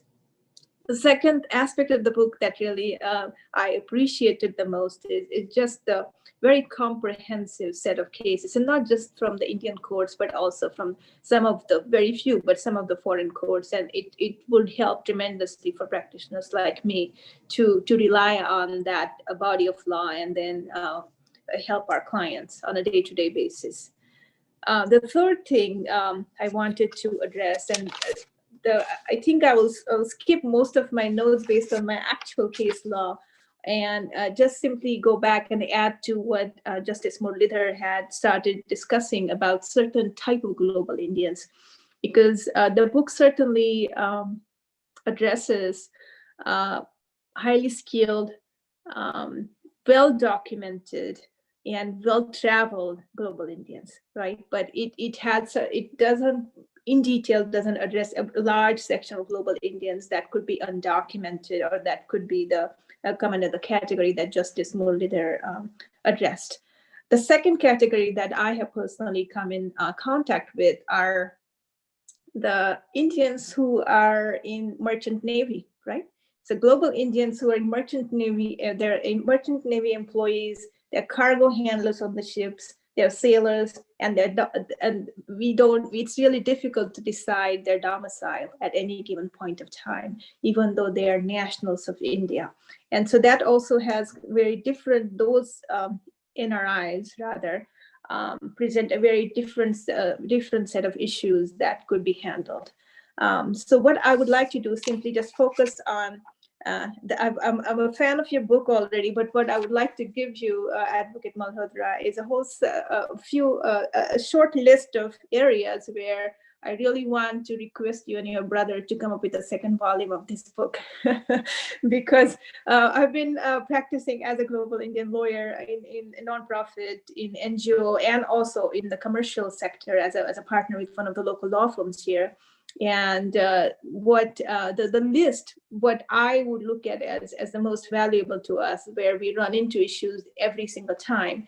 And I would like to share that with you, not as a critic, of course, and I hope you take it in a positive note, because it will be most helpful to us as students of law, for lifelong students, and also practitioners at an international level.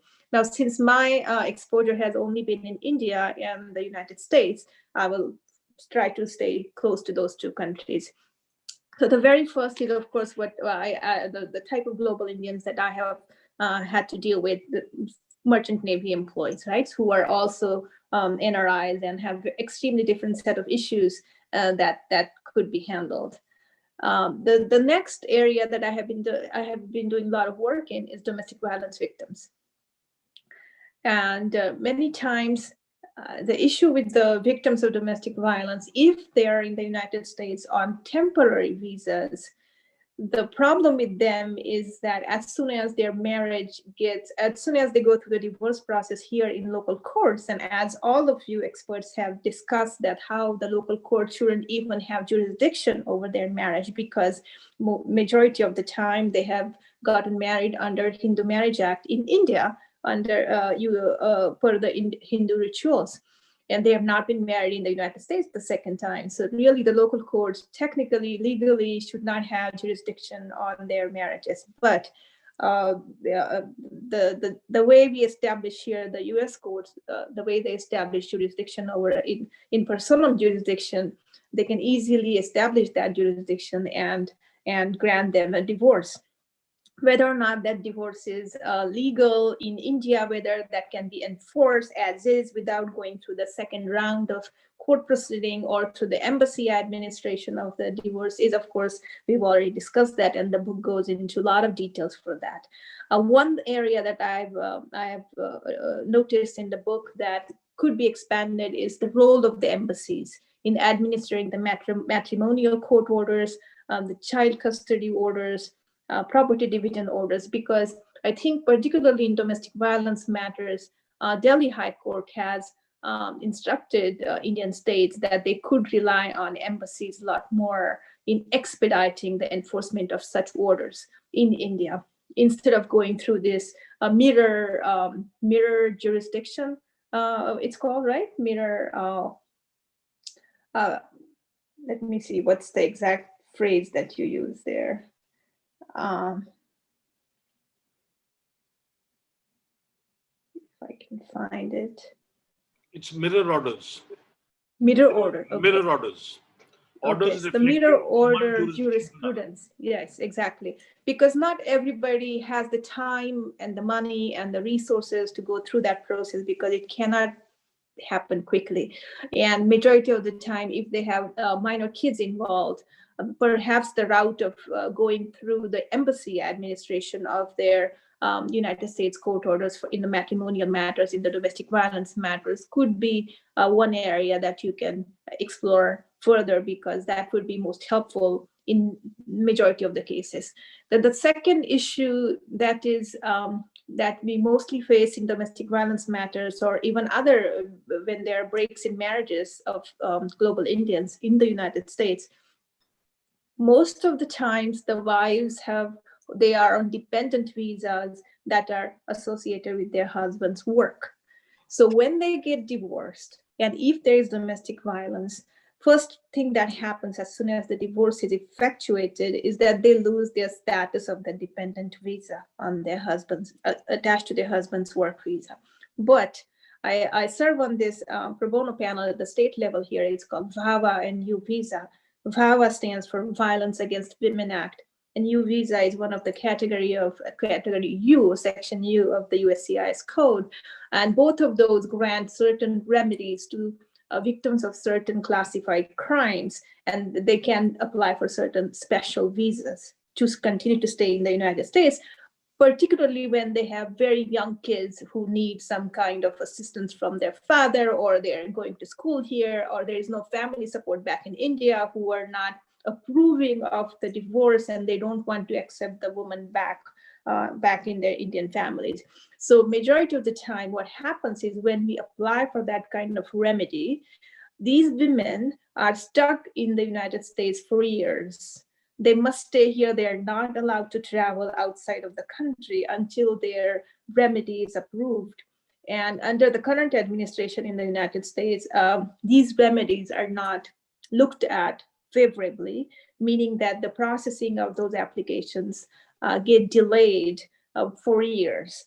Initially, when I used to get those kind of applications approved, let's say 10 years ago, it used to take me 12 to 18 months at the most. Now it's taking 3 to 5 years, meaning these women are stuck in this country with their minor kids by themselves for that period of time. So they may have property back in India, they may not. They may have any kind of resources back in India, they may not. So as Mr. Narinder Singh mentioned, that how long can Indian courts exercise some kind of jurisdiction over them? How long can that connection of domicile be established on these global Indians if they have no property connection or no other residence connection back there? So it becomes really difficult to even access what is back in India, because they cannot travel, and then they cannot access the courts back in India for any additional remedies.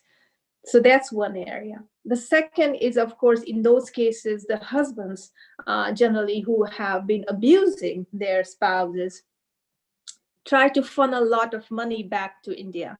They try to buy a lot of property back in India in their brother's name, in their father's name, in their mother's name, so that nothing goes to the wife. Now, of course, under the US laws, all of that would become what we call marital property and would be subject to division here. But when it is back in India, the local courts simply throw their arms in the air saying, we don't have jurisdiction over that. If you can prove it's marital property, we will try to bring it here, but there is no way we can help you to enforce the judgment back in India. And when women are stuck here for years, particularly if they are going through this VAWA or U visa type of remedy, then most of the time they end up losing on their share of property. Not only they, but their kids also, right? So that's another area as to, I'm looking to you as solution provider, because you are there and you have been practicing for decades, all of you.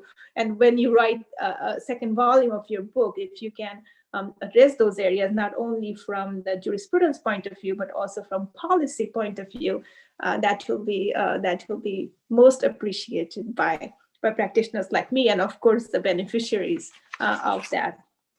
The third point I would like to make is that many a times, OCIs, let's say overseas citizens of India, are getting married in foreign countries, right? In foreign countries. So when they come to India, and after coming to India, if one spouse gets abandoned by the second spouse, can the local Indian courts have jurisdiction over them to grant them divorce or to grant them any other remedy? So sometimes, again, they could have the OCI status or some kind of NRI status. They're getting married in foreign country. They return to India, and one spouse abandons the other spouse. And that through that abandonment, now the spouse who has been abandoned doesn't have any way to return to the country of residence. And what are her legal rights in the local courts? Those are completely unanswered issues for us. And then we have been trying to figure out how to help victims in those cases in India. Like, which court can they go to if they have no domicile or no property connection or no connection to India as such, other than, let's say, if they can establish citizenship through their ancestors, right? So that's one area. The next one is one of the types of cases that I also handle are called SIJS, Special Immigrant Juvenile Status type of matters.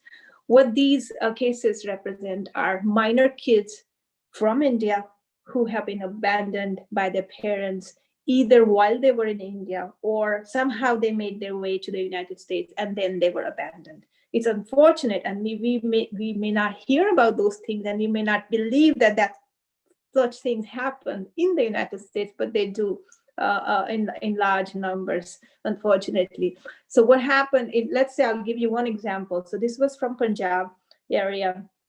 The kid was very young when his father remarried, and he abandoned the first wife. So this kid was from the first wife.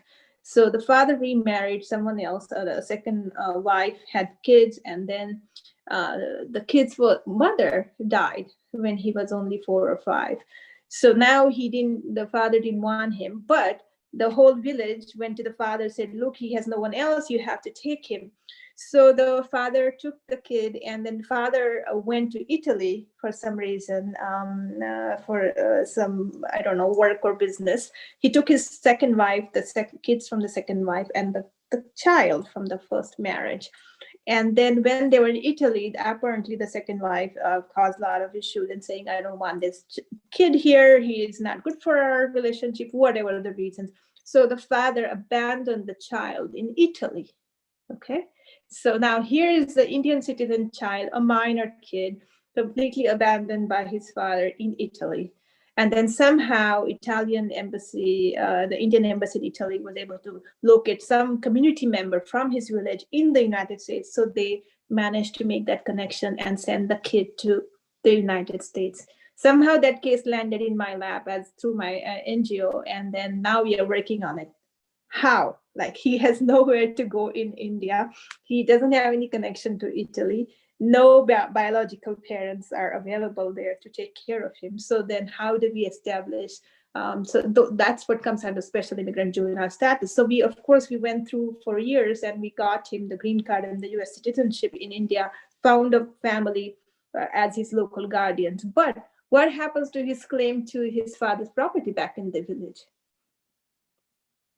Can he come back to India and claim any share of his father's property, who seems to have a lot of property back there while he's living as a very poor kid on public charity in the United States?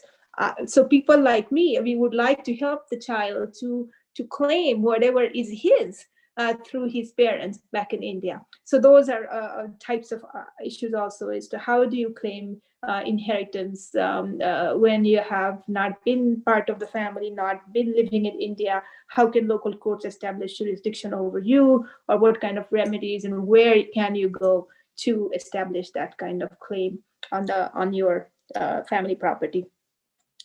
Then Mr. Narinder Singh mentioned wills for global Indians. One thing one short point about that is that when can a global Indian create one will for his global properties, right? Or does he or she have to create separate will for separate jurisdiction.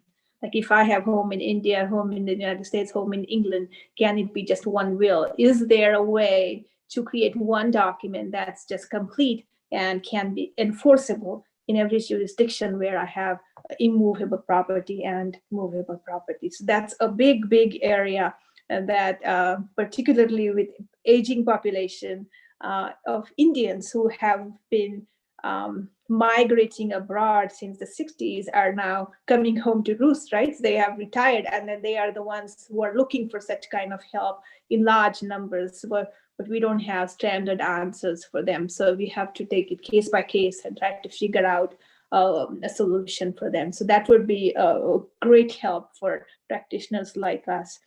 And the last area is, of course, more about investments, right, and taxes. A lot of global Indians, most of the time, they want to know, how do I bring my money from India to the United States? How do I take my money back? Can I, after I retired, can I continue to collect my Social Security benefits from the United States and live in India? Like if I live in India and collect this income, how much more can I earn in India and still avoid double taxation? What are the taxation laws? What are the limitations on my money transfer between the countries? And then the last point there is, and of course, acquiring real property, running a business. If I'm a U.S. citizen with a OCI, can I live in India and run a business? Can I acquire a business? What kind of real property, meaning immovable property, I can acquire and I cannot acquire, right? And then what happens if I run into bankruptcy issues in India? What happens to my personal assets there versus can the courts reach my assets back in the United States?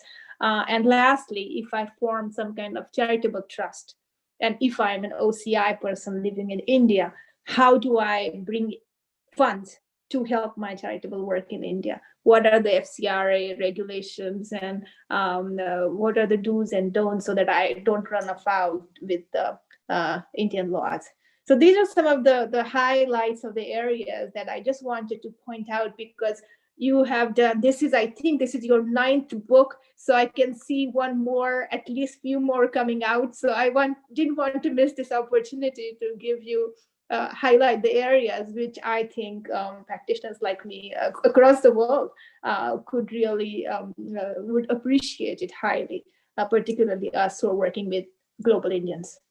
So thank you for this opportunity again. Thank you, Ms. Reshma Sambare, for expressing your valuable insights and reviewing the book and relating the same with your personal experiences. You brought out some pertinent questions relating to the protection of women and children abroad and the serious legislative and policy lacunae related to them.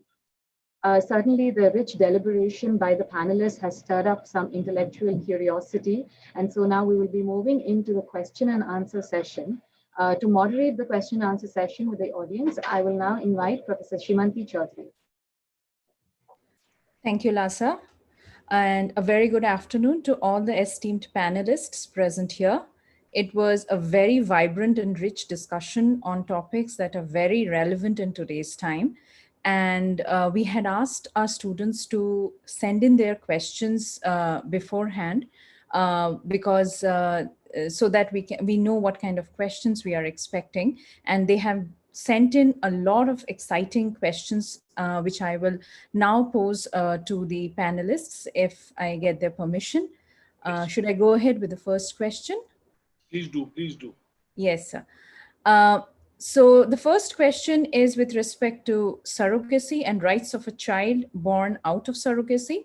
And it says if the intended parents refuse to take the child and refuse to take up the responsibility of the child born out of surrogacy, are there any provisions in the Indian law in order to protect the rights of that child?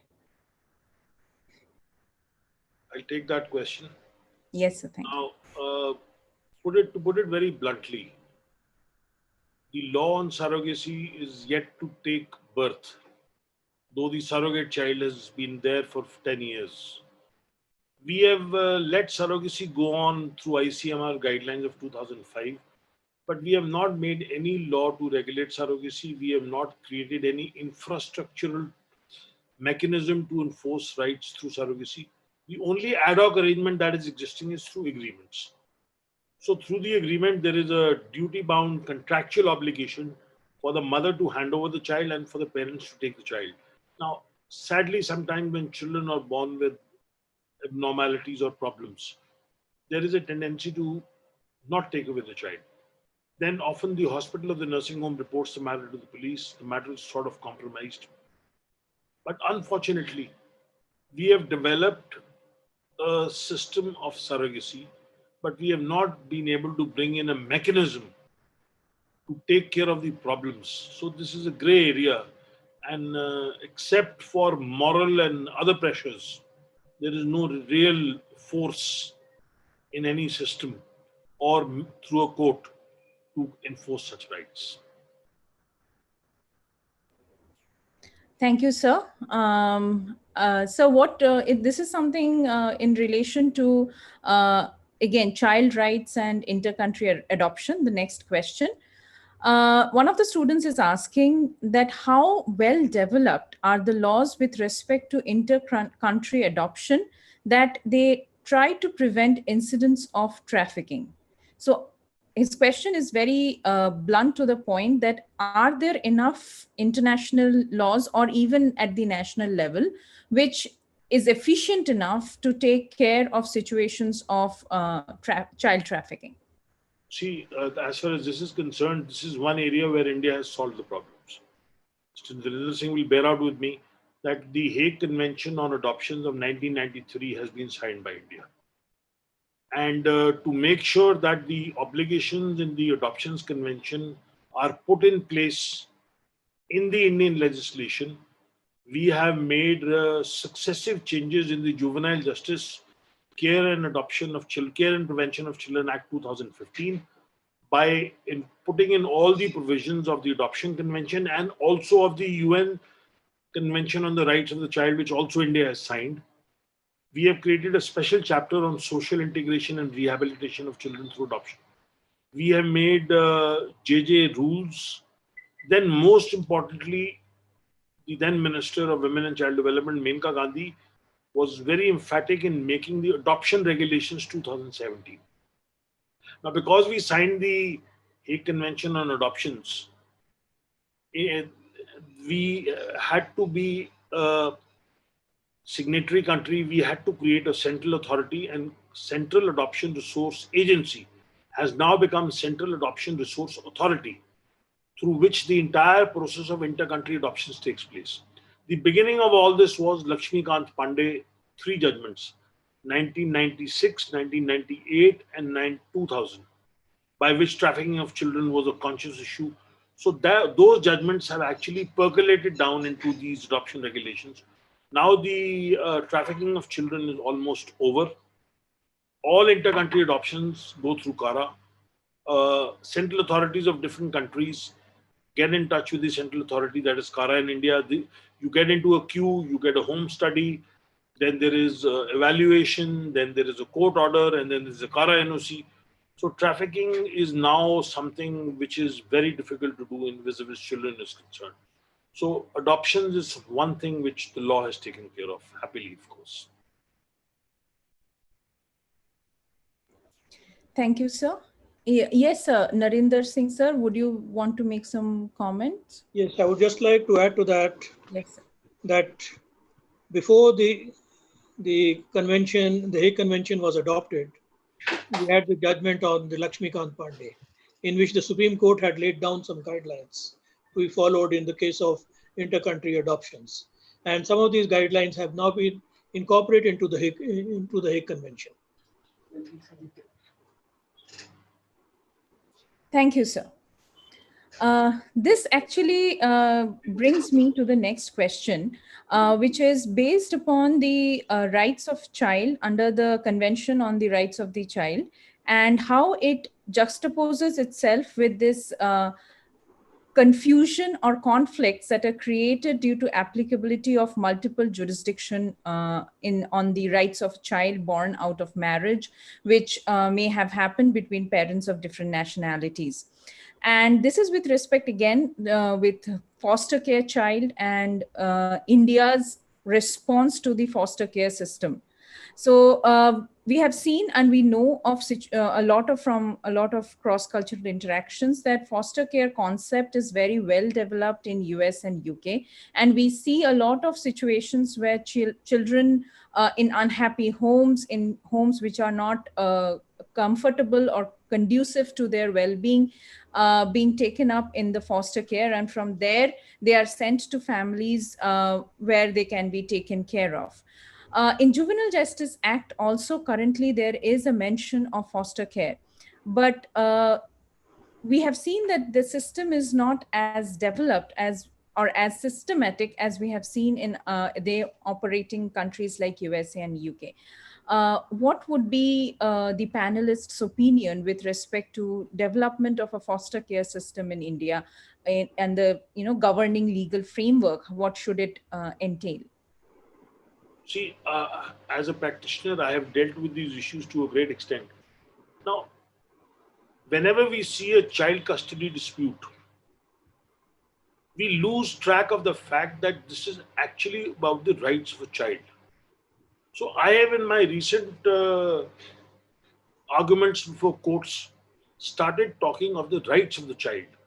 And I have based my arguments on the fact that United Nations Convention on the Rights of the Child, UNCRC, was ratified by India. And all the beneficial provisions of the rights of the child to a home, to a family, to a nationality, to live in a country of his residence are actually incorporated in the JJ Act. The only enactment which defines the best interest of the child is actually the JJ Act. Till now, the courts would tell me, listen, you are talking of an enactment which does not apply to normal children. This applies only to children in conflict with law or juveniles. So I have said this act also applies to children in need of care and protection. So if there is a child whose rights have been violated, maybe by a natural guardian or a parent, he needs protection.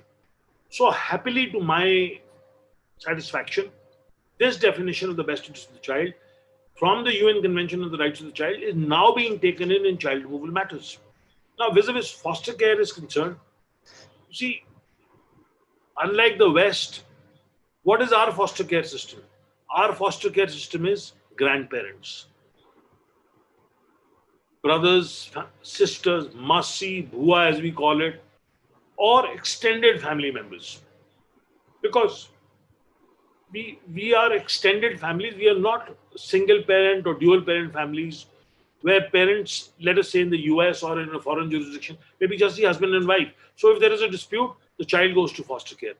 In our country, children don't go to foster care when there are natural parents alive. They go to extended family members. The mother goes to her parents. The father may choose to go to his brother or his sister, etc., etc. So, but vis-a-vis children abandoned, children neglected, children abused, or children with no parents, the JJ Act has got a complete machinery now. Abandoned children go to social service. There is a public notice. After that, they are moved into an orphanage or a child care home and they are put up for adoption. So, for abandoned and children in conflict with law, there are homes, there are special places now. And that infrastructure has developed because of a statutory mechanism. Insofar children with both parents are concerned, you often find parents going to the guardian court for exclusive custody because we have not developed any guardianship mechanism under the Hindu Minority and Guardianship Act. So for their litigation takes place and the foster care comes through the parents. Now, in overseas jurisdictions, there is always the fear, as my friend would point out from the US, that whenever there is a problem, it's a problem with all Indians. You beat your child, the foster care takes away the child.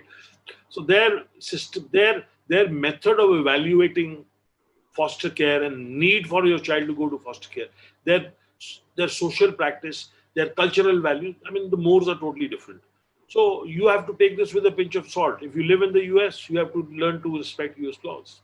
I think my friend would bear me out on that and add to that.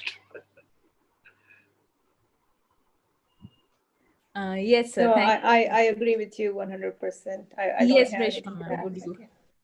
No, I agree with Advocate Malhotra 100%. I have dealt with quite a few CPS, we call it, Child Protection Services matters here, because Indian parents, it takes them time to learn the US laws, and if they continue to follow the punishment methods that they are used to in India, it doesn't go well here under the US laws. So they run into some issues with the CPS. And if it is a severe one, then CPS can remove the child and put it in a foster care until parents go through certain months long worth of training courses, take exams, go to a court and under oath give some kind of affidavits that this will not happen again. And if it does, then they may lose their child to foster care until the child turns 18. And it has happened. So yes, Mr. Malhotra is right that they have to follow the laws when they're here, the local laws. Something. And there's one issue which I would like to talk of, which Reshma had addressed about the abandoned children in foreign jurisdiction. Now, I dealt with a matter like that. There was a young child, 6-year-old boy, who was abandoned in the streets in England, Southall, by his parents who were illegal immigrants themselves, and who thought that the Britishers would give him British nationality. Now, the local council took him in care, and they tracked down his uncle in a village in Punjab. They sent a social worker who tested the DNA, and it proved positive. Now, the uncle said, listen, I'm willing to take on this child. But the question was, how would the child leave the country and how would the child arrive in India? So when the social services people approached the Indian High Commission in London for a passport, they said the boy has already got a passport. We can't give you a passport unless his parents come and say they've lost a passport. So that is the time I filed a writ of a mandamus in the Punjab and Haryana High Court on the behalf of the Borough of Ealing, directing the MEA and the High Commission in London to give him a travel document. And the High Court did issue an order that this boy should be given an emergency travel document to travel from London to Delhi. And then through a social worker, the boy was taken by the uncle. He was produced before a guardian judge. And the 9-year-old boy said, listen, I can tell you better tales nobody has ever heard. And his uncle took him in care. So there is a mechanism. All you need is some innovation, which as a lawyer I have done, but this is something to share it. It's Gurinderjeet Singh. You might find the case somewhere on YouTube once. Yes. Okay. Thank you, sir. And thank you, ma'am, as well. Actually, this brings me to the next question, which is with respect to use of domestic violence by parents, which Indians tend to do to teach a lesson to the kid. And the question is with respect to the increasing trend of filing false cases of domestic violence. And whether the time right now is ripe to have a special legislation in order to counter action against persons who file such false cases, or whether there is a bigger danger of law being used and abused against the victim if the other party has more financial power or more, have a higher social status. If under such circumstances, will it be a possibility that any such legislation or legal action can be misused or abused against the victim? So it's a question of how to balance out in law. And this student is asking that whether, how the law should be addressing it. Over to you. I'll take on this question straight away. See, I have in litigations recently started observing that for violence suffered in Cape Town, in London, or in New York, the domestic violence petition is filed in Delhi, Mumbai, or in Jalandhar. Now, the larger question is, can domestic violence suffered in a foreign country be a subject of adjudication in India? See, happily, the IPC is very clear that the IPC has extraterritorial application vis-a-vis Indian national, or only on Indian soil. It has no extraterritorial application. That is section 3 and 4 of the IPC. So if you have a mother-in-law sitting in Dubai and a lady coming to Delhi and saying, my mother-in-law beat me up, the IPC will not apply because the woman has never been to India and she doesn't live here.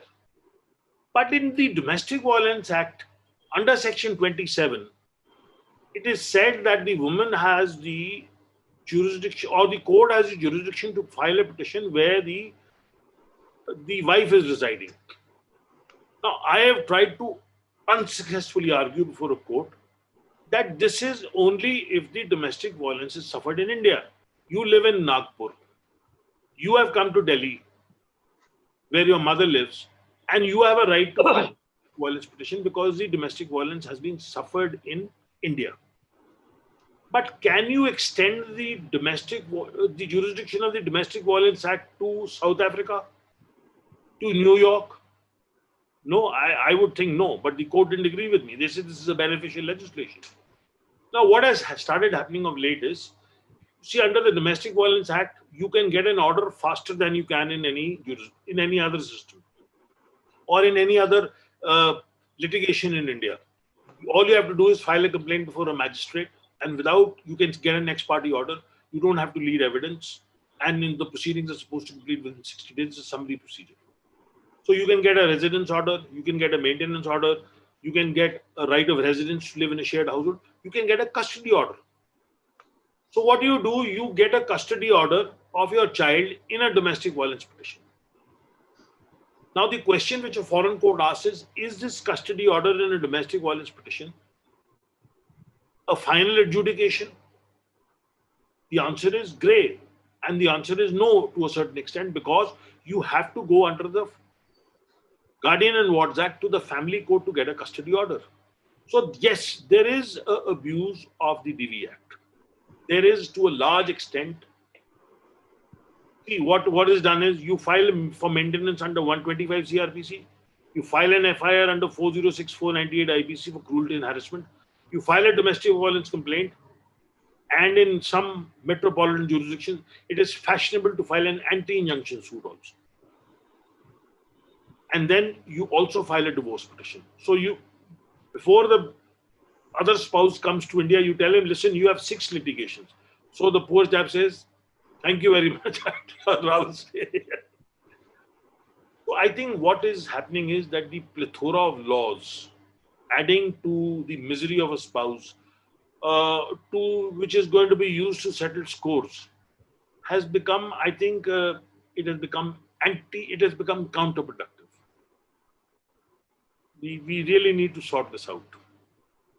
So you have this domestic violence things before a magistrate. You have a 125 CRP before another magistrate. You have the 406, 498A before a criminal court.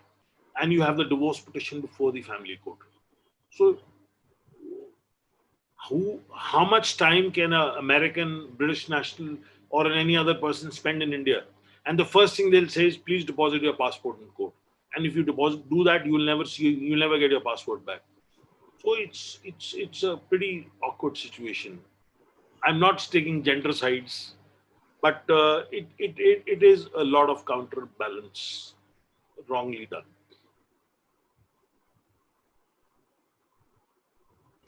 Thank you, sir. So that brings me to the next question, which is on prenup agreement. Can you go back to this question? Yes, sir. Yes, sir. Please, sir.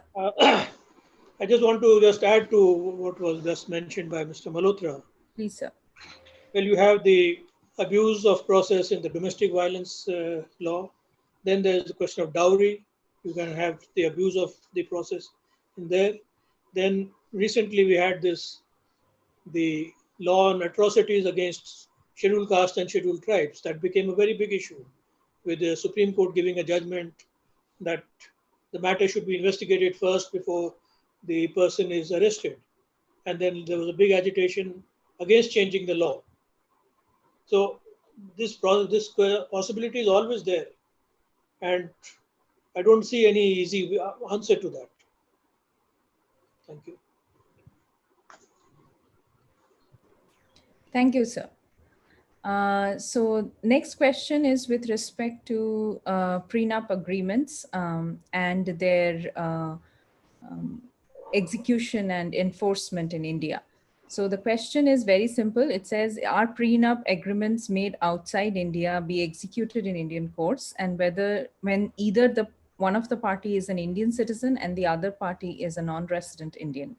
So in case an Indian enters into a prenuptial agreement with a non-resident Indian, what will be its status of this particular contract in under Indian law, and whether can it be executed and enforced in India? See, the one-line answer to this is prenups are illegal and unenforceable in India.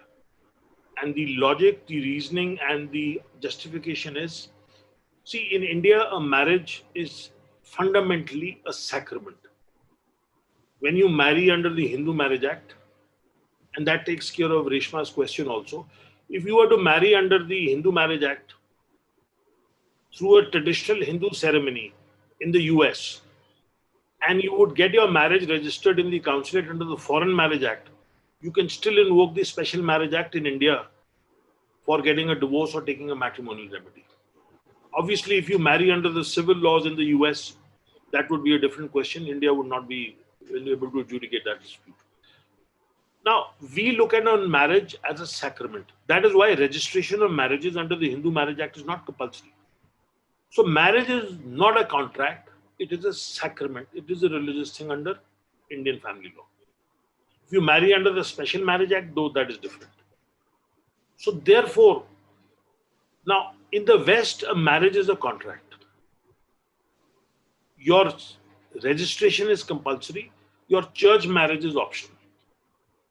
So when you want to dissolve a marriage in the West, you go and ask a court to dissolve your marriage. You don't have to explain why. You don't have to say or justify the reasons for so. You will simply get a divorce for the asking, except you have to settle your matrimonial property and child custody for confirmation. So in that context, in the West, in a contract, you decide before you enter into the contract how you will dissolve the contract. That is a prenup. In India, we don't do prenups. In a traditional Hindu family, if you talk of a prenup, they probably think you don't need to get married. So it's a different scenario, it's a different culture, it's a different society. But let me tell you, if you travel towards the south or towards certain parts of other parts of India, where two high income groups are involved, the man and the woman are earning equally high, they do a prenup before they leave India. Because they know they are going to the US and they want to be very clear about what is going to happen. I have drafted prenups. They are not enforceable in a court in India. If you actually produce a prenup before a court in India, you are looked upon with a negative view, saying, how could you do that before marriage? So it doesn't help you. So the bottom line is, a prenup is a no-no.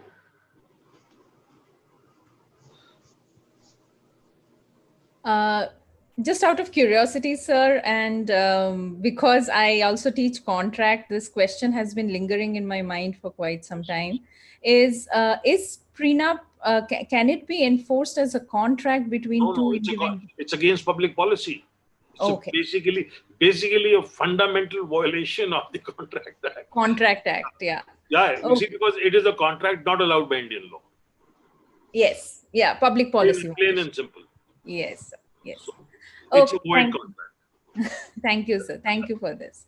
And the last question is something which is very valid in today's time. And some student has asked, like during this pandemic, when international travel was restricted or banned for most countries, and there were couples who were supposed to get married stuck in different countries, and they decided to get married virtually through any mode of like video conferencing or something. Will the legality of that marriage be in question in any circumstances, or will the jurisdiction change just because one of the spouse, though resident of India and citizen of India, was stranded in another country from where he entered into the marital obligation through a virtual mode? Will that impact the legality of the marriage in any? I don't think you can do a virtual marriage under the Hindu Marriage Act. The simple reason is, You have to do the ceremony. And what is the ceremony? In the Hindu mythology, the Lama Fere, 7 times around the fire. In the Punjabi culture, around the holy book. So unless you tie yourself to each other and go around the fire 7 times or the book 7 times, you can't do that virtually. Now you could do your registration in the foreign mission or something under the Special Marriage Act. But I think a traditional, conventional Hindu ceremony would not be possible because there is no ceremony. If you're not there together, then where is the marriage? Mr. Narinder Singh might be able to answer that better. No, I agree with you. Yes. We don't have Justice Muralidhar. We could have put this question to him to say, how would you decide this case? But let me tell you the global Indian thing, I've been stuck with a riddle, which is actually the global Indian problem. Now, I have been asked by a borough in England to help them in adopting or relocating a 3-month-old child who is born to a woman who is now a British national, whose parents came from China, but she's Tibetan, of Tibetan religion. She came to England when she was 9 years old on a scholarship. She obviously came on a travel document, which the Tibetans have. Now, she is there is a relationship she has got into with a man who's a British national, who's an alcoholic. She's herself studied very well. She became a banker, but she went down in life. She's a substance user. She has gone astray. She can't handle the child. Now, the Britishers want to know if her Tibetan sister living in Karnataka wants to adopt or be a guardian to the child, what would you do? Now, this sounded more like a moot proposition. But then, where is the answer? So, I found the answer in Justice Muralidhar's judgment. Namgyal Dolkar, Tibetans are Indians. See, all Tibetans who came from between 1950 to 1987, according to his judgment, should be given Indian citizenship. But what of those Tibetans who don't want to become Indians? So, we treat them as foreigners. We don't call them refugees. So, I have handled the proposition to say that these Tibetans are Hindus. So, if you are Jain, Sikh, Buddhist, you are a Hindu. So, if you are a Tibetan, you are a Hindu. If you are a Hindu Minority and Guardianship Act doesn't talk of Canadian Hindus, British Hindus. So, once you are a Hindu, you as a person, you are a Hindu, you may be. So, your immigration, nationality, and your resident status is immaterial. So, her sister can adopt. And the child presumably would also be a Hindu because she has been born to a Buddhist mother who would be classified as a Hindu. So, this is the global Indian. And human relationships build out such complicated problems.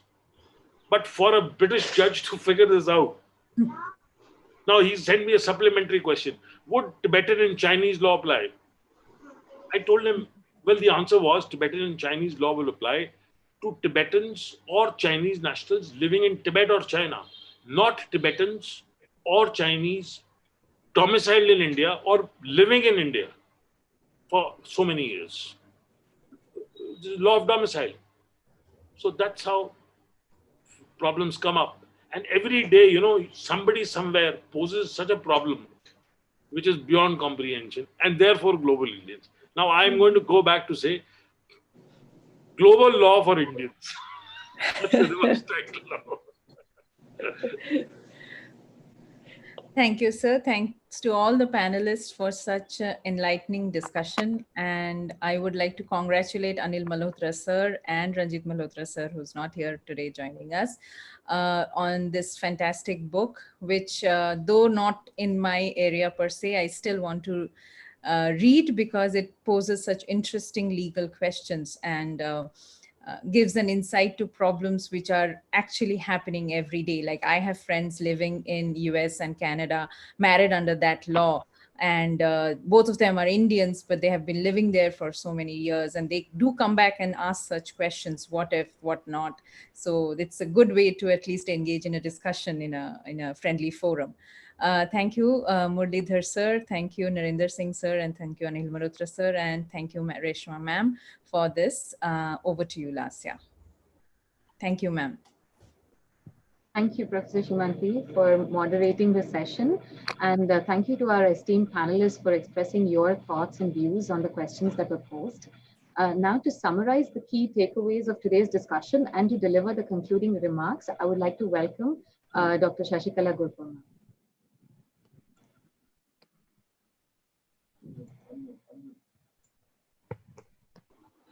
Ma'am, you are on mute, please. Ma'am, please unmute yourself. Ma'am, I thought you had gone for lunch. We can't, that's not our job. I mean, just like how you do with the law courts, we do the same. I mean, I could still see Justice Muralidhar there and you thought he was gone. So we don't go until we finish the project. So it's a very symbolic question you have asked. It's an unfinished agenda. Means your book is an unfinished agenda, Anil. And our US colleague has given us more food for thought. Yeah, one is US colleague, but from the beginning, Justice Muralidhar himself pointed out the areas which were wanting in the book, but which is a pressing problem. So you may develop a volume. And I have sent some material on it, a film and a PowerPoint, which you can circulate. We will. But maybe in the lines of what Ms. Reshma told, Attorney Reshma told, maybe you could develop the next volume, beginning with the highlights what Justice Murali presented. Provided she co-authors the book. Hope so. There could be, you could be the editor and there could be Malhotras could be the editors and there could be many authors, including Justice Muralidhar sir, hopefully. What I liked about this whole, what I would like to highlight as a key takeaway of this whole process of discussion is that the book became a window to explore the situation of global Indians and also to redefine the very understanding of global Indians. And Anil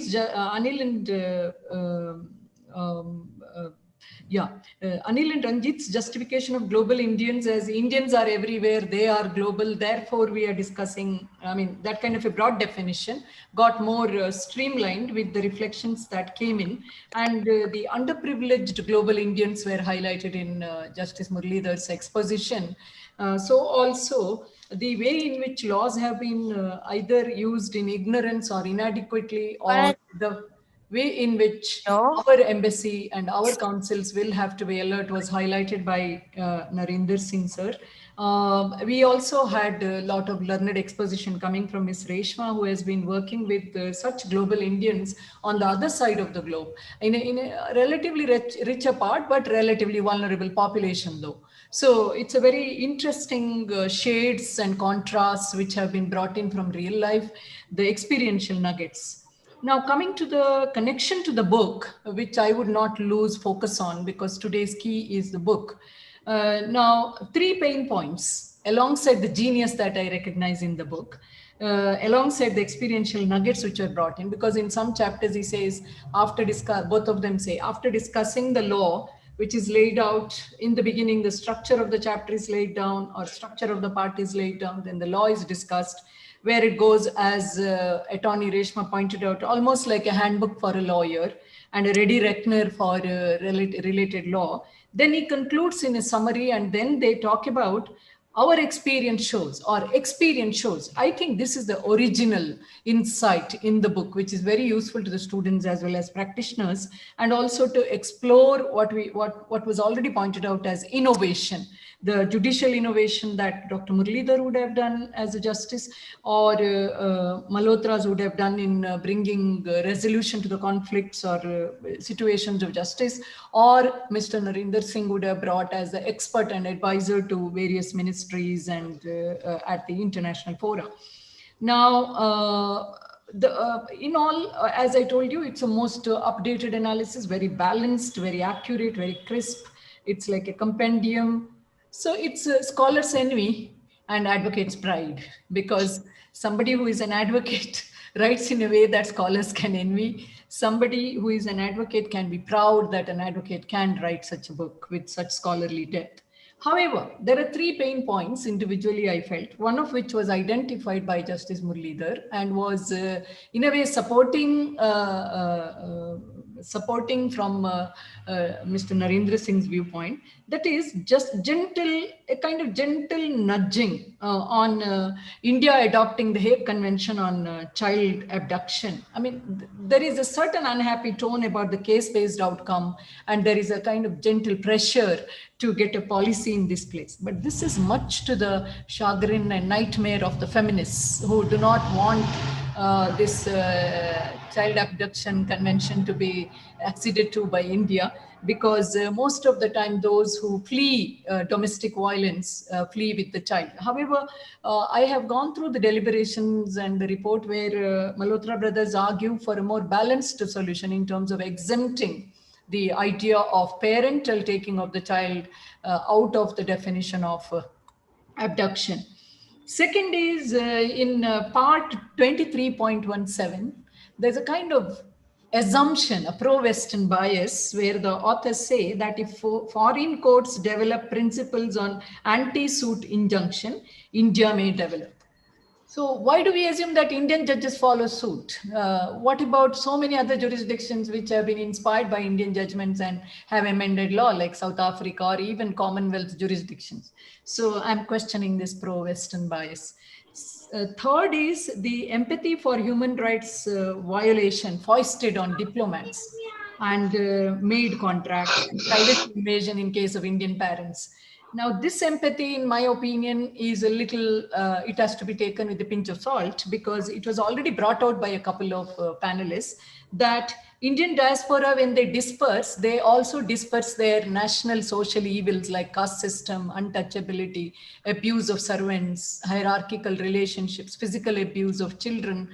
Considering that there is a hierarchical relationship between parents and children, the balancing of child's rights and child's dignity with it is not seen, which I mean, I was reading about how parents are the first with ignorance causing more mental trauma to children than any other agency in society can do. So Malhotra brothers, I'm in dire disagreement with this point as well. And then my argument is that be a Roman in Rome, like be a global Indian in the true sense, where you are adaptable and where you are open to the forces of change, which are positive, which have evolved out of very refined thinking, where the ideas tend to civilize you. So do civilize yourself.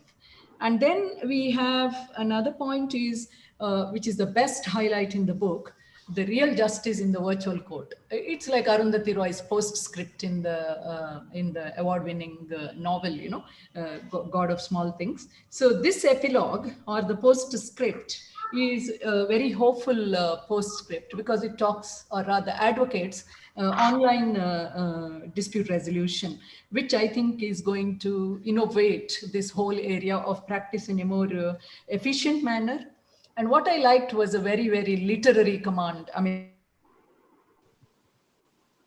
of the book, make hay when sun shines. I mean, I think that's where the Victorian influence and that's where Mensky and Soli Sorabji come together when a book ends with that kind of a very beautiful aesthetic ending sentence. So overall, I think it has been a very rich discourse, enriched by each and every panelist through the nuggets of their experience, through their critical reflections, setting the future agenda for the authors. And in that is carried and hidden is the gem of great praise for the authors. Both the authors deserve great commendation, and all the panelists deserve our gratitude and commendation for rightly appreciating the book. Thank you, one and all. Thank you. And there is no lunch in the guest house or the faculty house today. We missed that. Yeah. I missed that. Yeah. Particularly in the luxury I'm suite. really unfortunate not to entertain all the three panelists there. Yeah, but I think there is always a next time, and hope that is soon. It is always happy to remember good memories. Yes. Yeah. And the Sambare restaurant and the luxury and Malhotras. hospitality with Symbiosis very kindly extends. Thank you. Thank you. It's all our team. So And you are a very effective leader of the team, devoted, dedicated, 24/7, on call, all the time, two academics, two students, as physically and virtually observed. Thank you, sir. Thank you, ma'am, for succinctly summarizing the key takeaways of our discussion today and your critical analysis of the work, which is really the food for intellectual progress. So thank you very much for that. On behalf of Symbiosis Law School, Pune, I extend our heartfelt gratitude to our esteemed panelists, Honorable Justice Dr. S. Muralidhar, Advocate Anil Malhotra, Mr. Narinder Singh, and Ms. Reshma Sambare for your valuable insights and the voracious discussion that has taken place today. We thank our top management at Symbiosis International Deemed University for their constant support. And we are grateful to our visionary leader, Dr. Shashikala Gurpur, who drives this institute with her academic and administrative excellence. Thank you, ma'am. We are thankful to Oak Ridge Publishing for their support and extending a special offer of 40% off for Symbiosis students and attendees of the virtual book launch for the book, The Global Indians and the Law. We thank the organizers of the launch and panel discussion at Symbiosis Law School Pune's Career and Professional Development Cell and International Cell, who have meticulously planned the entire event and coordinated all aspects of it. I express my gratitude to our IT teams who work tirelessly to ensure that we can continue to host and organize events like this despite the physical restrictions. And last but not the least, I thank all the attendees, the students and faculty members who have made this event successful. Thank you all. Thank The you. participants may feel free to disconnect from the link now. Thank you for your attendance and your engagement. Thank you. Thank you all. Thank you. ma'am. Thank you very much. Thank you. Thank you. Thank you. Thank you, Judge Saab. Thank you, Narinder sir. Thank you, and Ms. Professor. Reshma and